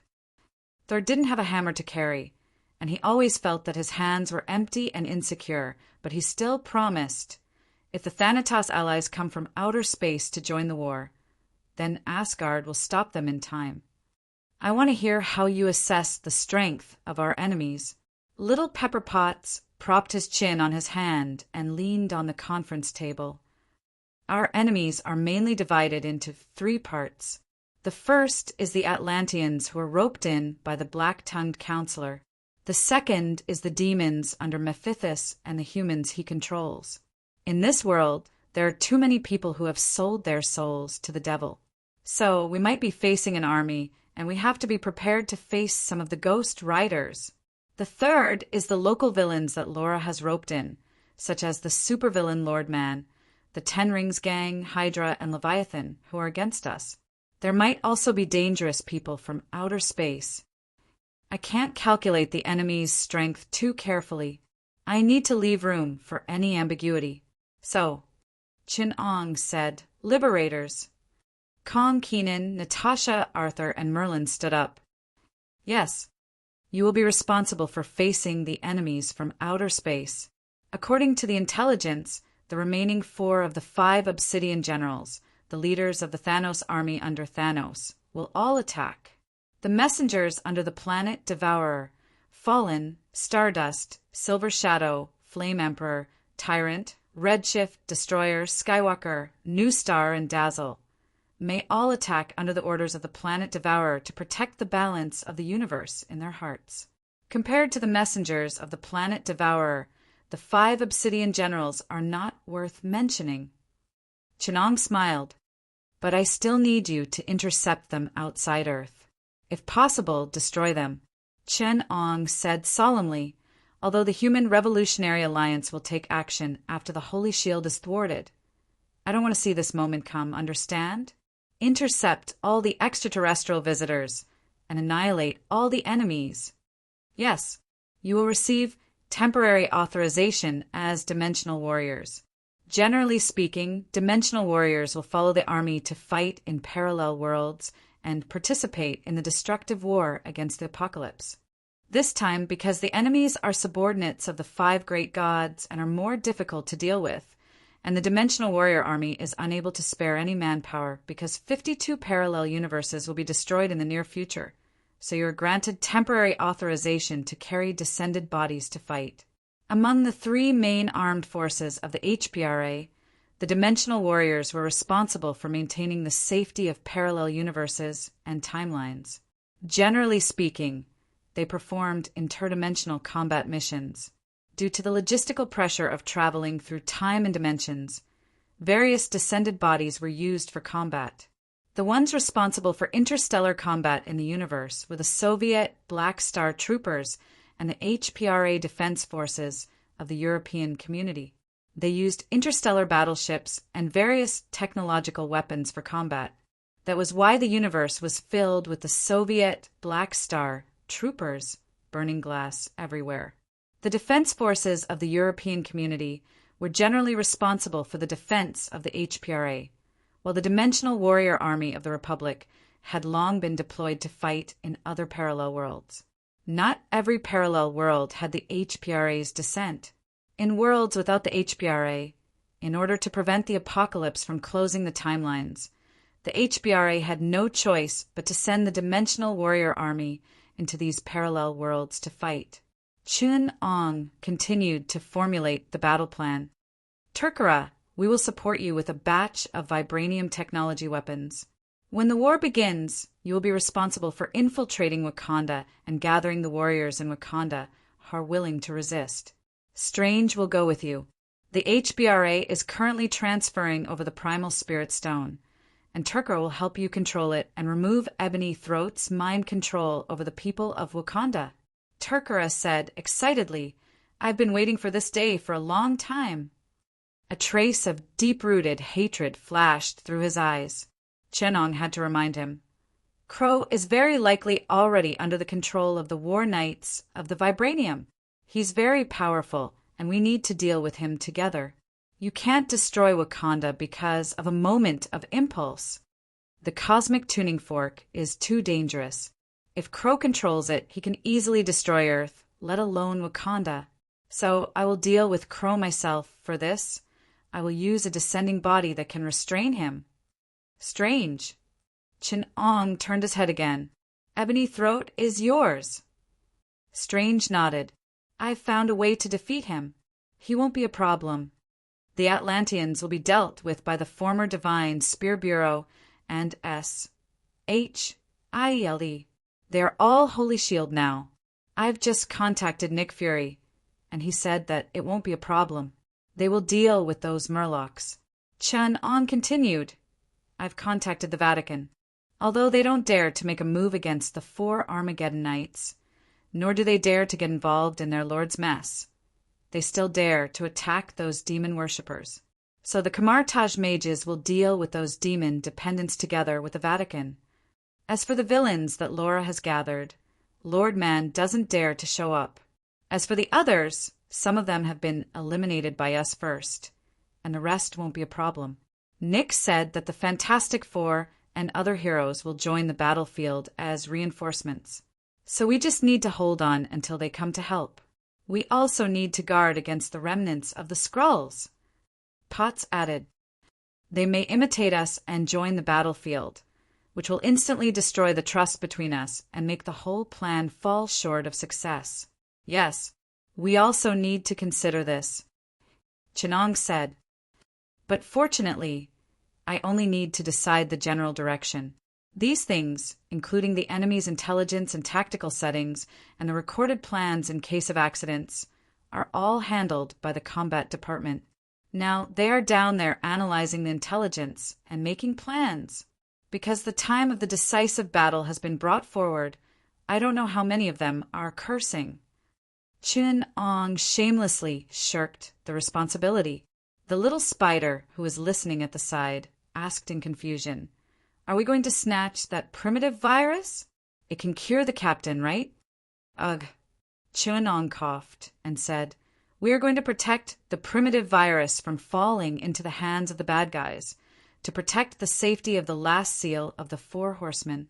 You have seen for yourselves the disaster that happened here after the famine began. If we did not deal with it in time, would our universe become like some of the parallel universes?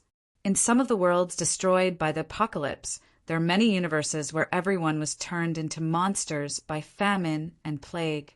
Learn about the zombie universe and the alien universe. So, we're going to protect the safety of the world from threats, to ensure that the situation will not continue to deteriorate. Potts interrupted him and turned to the little spider. Don't listen to his official statement. Yes, we're going to take the primitive virus to cure the captain and to protect the safety of the damn world. After saying that, Potts realized that although she wanted to refute the serious consequences Chinong had mentioned, when she thought about it carefully, it was true. She pressed her head, feeling like she was on the verge of breaking down. King, safety of the world. When I just graduated, the biggest threat in the world was those damn kind, but now it looks like there are some damn cute terrorists. But now, ever since that egomaniac shouted at the press conference, I am Iron Man, there's big news in this world every few days. At first, it was just fighting a bunch of aliens, but now poor Earth will be destroyed 5 or 6 times in one incident. If we are careless, Earth will explode into ashes with a bang. In the past, we only had to deal with one bad guy, but now, each of the bad guys can make a big deal out of it. The world security crisis has already appeared in a group. Today, we have just stopped the zombie virus from destroying the world. And the next second, we have to fight with a group of criminals who want to kill half of the people for that damn doomsday virus.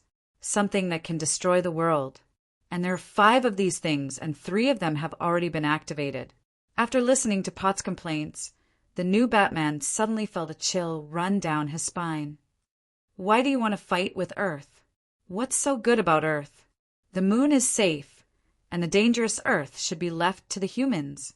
Why do the Inhumans want to die? Maximus is really asking for it. Isn't it good to be alive? He actually wanted to kill his younger brother, who didn't know the immensity of heaven and earth. Chapter 1097. In Bonanzana, the capital of Wakanda, the king's guards were lined up in 2 rows. All the residents of the city were either forced or half voluntarily to come here to participate in the coronation ceremony of their king, even though everyone knew that the metal man with rotten teeth behind their king was the real master of Wakanda. But this did not prevent Crow from promoting Jadaka on the stage. In order to show his authority, the traditional location of the king's coronation was moved from the Grand Canyon of the River Tribe to the front of the Vibranium Tower, the universal tuning fork. The controlled high priest was responsible for presiding over the ceremony, but there was not even a part in the ceremony where the Black Panther took the heart-shaped herb antidote and accepted the challenge as a mortal. In order to show the international community that he was not a colonial dictator of Wakanda, but a supporter of the Orthodox royal family, Crow specially allowed some foreign reporters to record this ancient traditional ceremony. But if the camera was pulled up and turned to other places, mercenaries could be seen everywhere in the city. They were patrolling in secret places with weapons in hand. This was Crow's order to prevent the reporters from photographing these heavily armed mercenaries and exposing the false peace here. The elite mercenaries stared vigilantly at all suspicious people. Crow had fed them well, and a large amount of money from selling vibranium was squandered on their military expenses, so they were also satisfied with their loyalty. Vibranium technology was also monitoring the entire place, and the FBI agents disguised as reporters secretly exchanged glances with each other. The security here was too tight, not to mention people who intended to cause trouble. Even an army would be useless. Ladies and gentlemen, let us welcome the Prince of Wakanda, the son of Prince Nijab, His Royal Highness Jadaka, who is here to be crowned king. The high priest announced loudly. This was also a program specially provided for foreign reporters. Jadaka's upper body was bare, and his body was densely dotted with scars. This was a warrior's souvenir. Every time he killed someone, he would stab such a scar on his body according to tradition. This prince was truly a murderer, and it was not in vain that he once had the name Eric Kermungo, killer trafficker, killer demon. At this time, in the sky directly opposite Bonanzana, a small near-Earth flying ship, Sunboat, was quietly hovering nearly 10,000 miles above the ground. Kelly Potts was watching the live broadcast provided by the remote sensing radar and the astronomic-grade camera. She sat next to the open cabin door and put her feet down through the open cabin door. She swayed in the air and said to Chenong through the remote video call, "He has a combat suit with him. I saw the golden leopard tooth necklace around his neck. Looks like our target is very vigilant. Originally, it would have been better for T'Challa to complete this task. After all, he is the legitimate king of Wakanda. If I can defeat his cousin in front of everyone, it will achieve a better publicity effect." Chenong explained. But Turkara insisted on dealing with Ulysses Crow to avenge his mother's death. With the support of the Sacred Shield, his sister, Princess Surue, has developed a variable frequency vibration device that can change the vibration frequency of vibranium and crack Crow's ability to deal with vibranium. The vibration frequency of the vibranium will be disrupted by the device that guides the vibration of the combat suit all the time. T'Challa thinks that this way he can deal with Crow. "So I can only trouble you to make a trip," Chenong said. "I have to prepare to deal with that huge vibranium structure. Crow will definitely be controlled by it. I have a hunch that that is the challenge brought by the War Knights." Potts smiled. "I'd love to. It's been a long time since I've been a hero. Standing here now, to be honest, it makes my blood boil. It's like I've returned to my youth." Potts stood up at the edge of the cabin door, facing the strong wind that blew against her face. This was 10,000 meters in the air, and she did not have any protective equipment. The cold air at high altitudes blew her blonde hair into a mess, but Potts stood there like a cool model facing her own runway. She looked down at the pure white clouds beneath her feet, 1 foot on the edge of the cabin door. "I've wanted to say this for a long time, but I never had the chance." Potts' tone was slightly excited. Her blonde hair draped over her face, and her expression was somewhat indiscernible. She spread her arms, lowered her waist, and leaped down from 10,000 meters in the air gracefully, as if she was diving from a high platform. In an instant, the strong wind frantically stripped away her body heat, whistling past her ears as she fell to the ground at an alarming speed. The sound of the wind blurred her microphone. With a hint of wildness and defiance, Kelly Potts shouted, "I'm Iron Man!" On the other end of the communication line, Chenong put down his headset and laughed. "I really should let Stark hear this."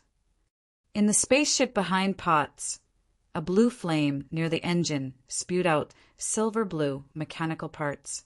These large parts had anti-gravity jet thrusters at the rear. Vibranium crystallized with a strong magnetic field was applied to the strengthened adamantite alloy through IPL's atomic recasting grade forging equipment, forging an indestructible outer armor that was at the same time extremely light and could perfectly absorb impact force. The energy core was powered by cold nuclear power with gamma-ray ignition, and the anti-gravity jet thrusters could produce about 10,000 tons of propulsion force at full power. The control system was operated through the use of the neuromechanical interface in the helmet, and a strengthened electromagnetic field probe was inserted into the cervical spine. Since Potts could not install the biocomputer auxiliary brain or quantum computer commonly used by the IPL, there was an optical computer in the head of the armor to assist in calculations, and the motion compensation system was completed by the AI. The mechanical parts began to move closer to Potts. 2 simple and powerful mechanical clamp-like parts buckled Potts' shoulder blades, and the lock was fastened to the collarbone. Then the mechanical body rapidly expanded, and the folded mechanical parts spread down his body. The light but unquestionable sturdiness of the armor began to stretch along the lines of Potts' body. Her curvaceous body displayed excellent flexibility as she bent, as well as an astonishing amount of hidden strength. The armor, on the other hand, seemed to have no rigidity, showing the flexibility of bamboo. When Potts' body stretched, it was like a bamboo bending under the action of an external force. The armor was not like an iron can, but like bamboo wood like a skeleton. While it was indestructible, it retained flexibility and toughness.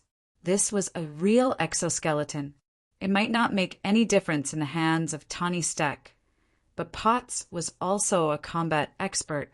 This armor did not have the rigidity and sluggishness of mechanical movements, and it could become amazingly flexible and agile under the control of an expert.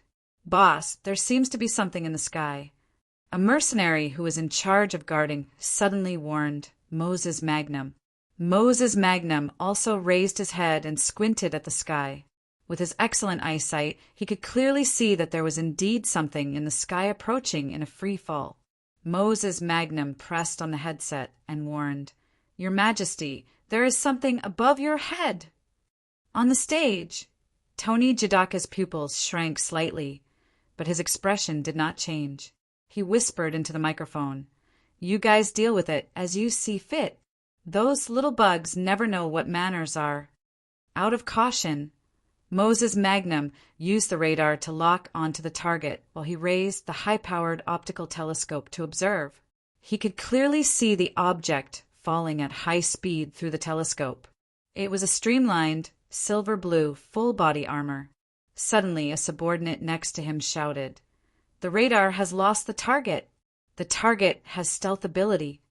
Activate the protective shield," Moses Magnum ordered calmly. In the next second, a light blue circular energy shield covered the entire city. This energy shield originated from Wakanda's own technology and had been modified by Ulysses. It could withstand the attack of a galactic legion for several days. It was the biggest trump card of Wakanda's military strength. The mercenaries had already begun to prepare for a counterattack. After the high-altitude visitor was intercepted by the protective shield, they immediately launched a counterattack. As Potts fell rapidly towards Bonanzana, he saw the light blue protective shield rising before his eyes. Potts crossed his arms in front of his chest, then stretched them out to block in front of him. The crossed wrist guards erupted with powerful energy waves. The moment he approached the protective shield, Potts fiercely crossed his arms and spread them apart.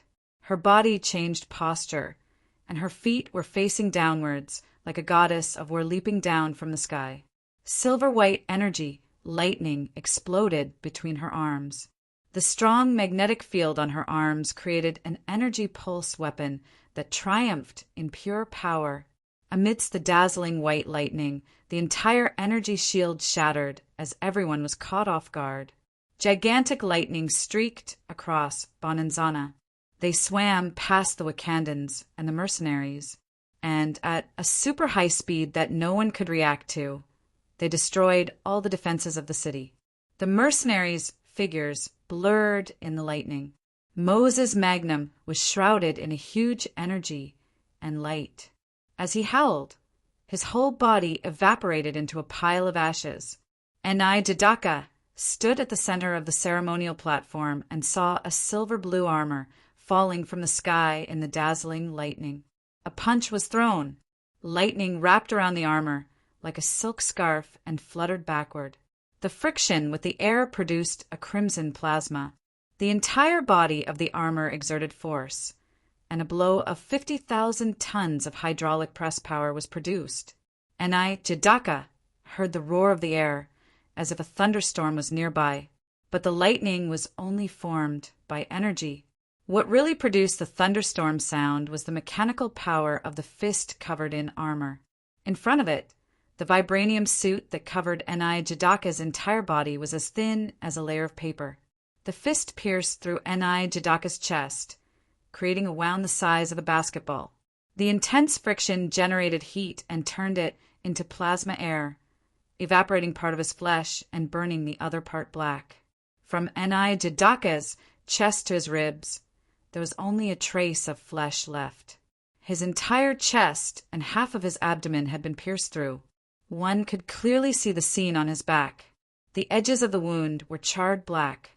In the armor, Potts' voice was a little uncertain as he asked, "The power of the armor you gave me seems to be a little too powerful." Generally speaking, an exoskeleton can only amplify a part of the power. The maximum power of Tani's armor is only at the level of a large ship's steam turbine. The arc pulse cannon in his palm is equivalent to a small missile. How much power does this one have? 1 second is about equivalent to a day's work at the Three Gorges hydropower station.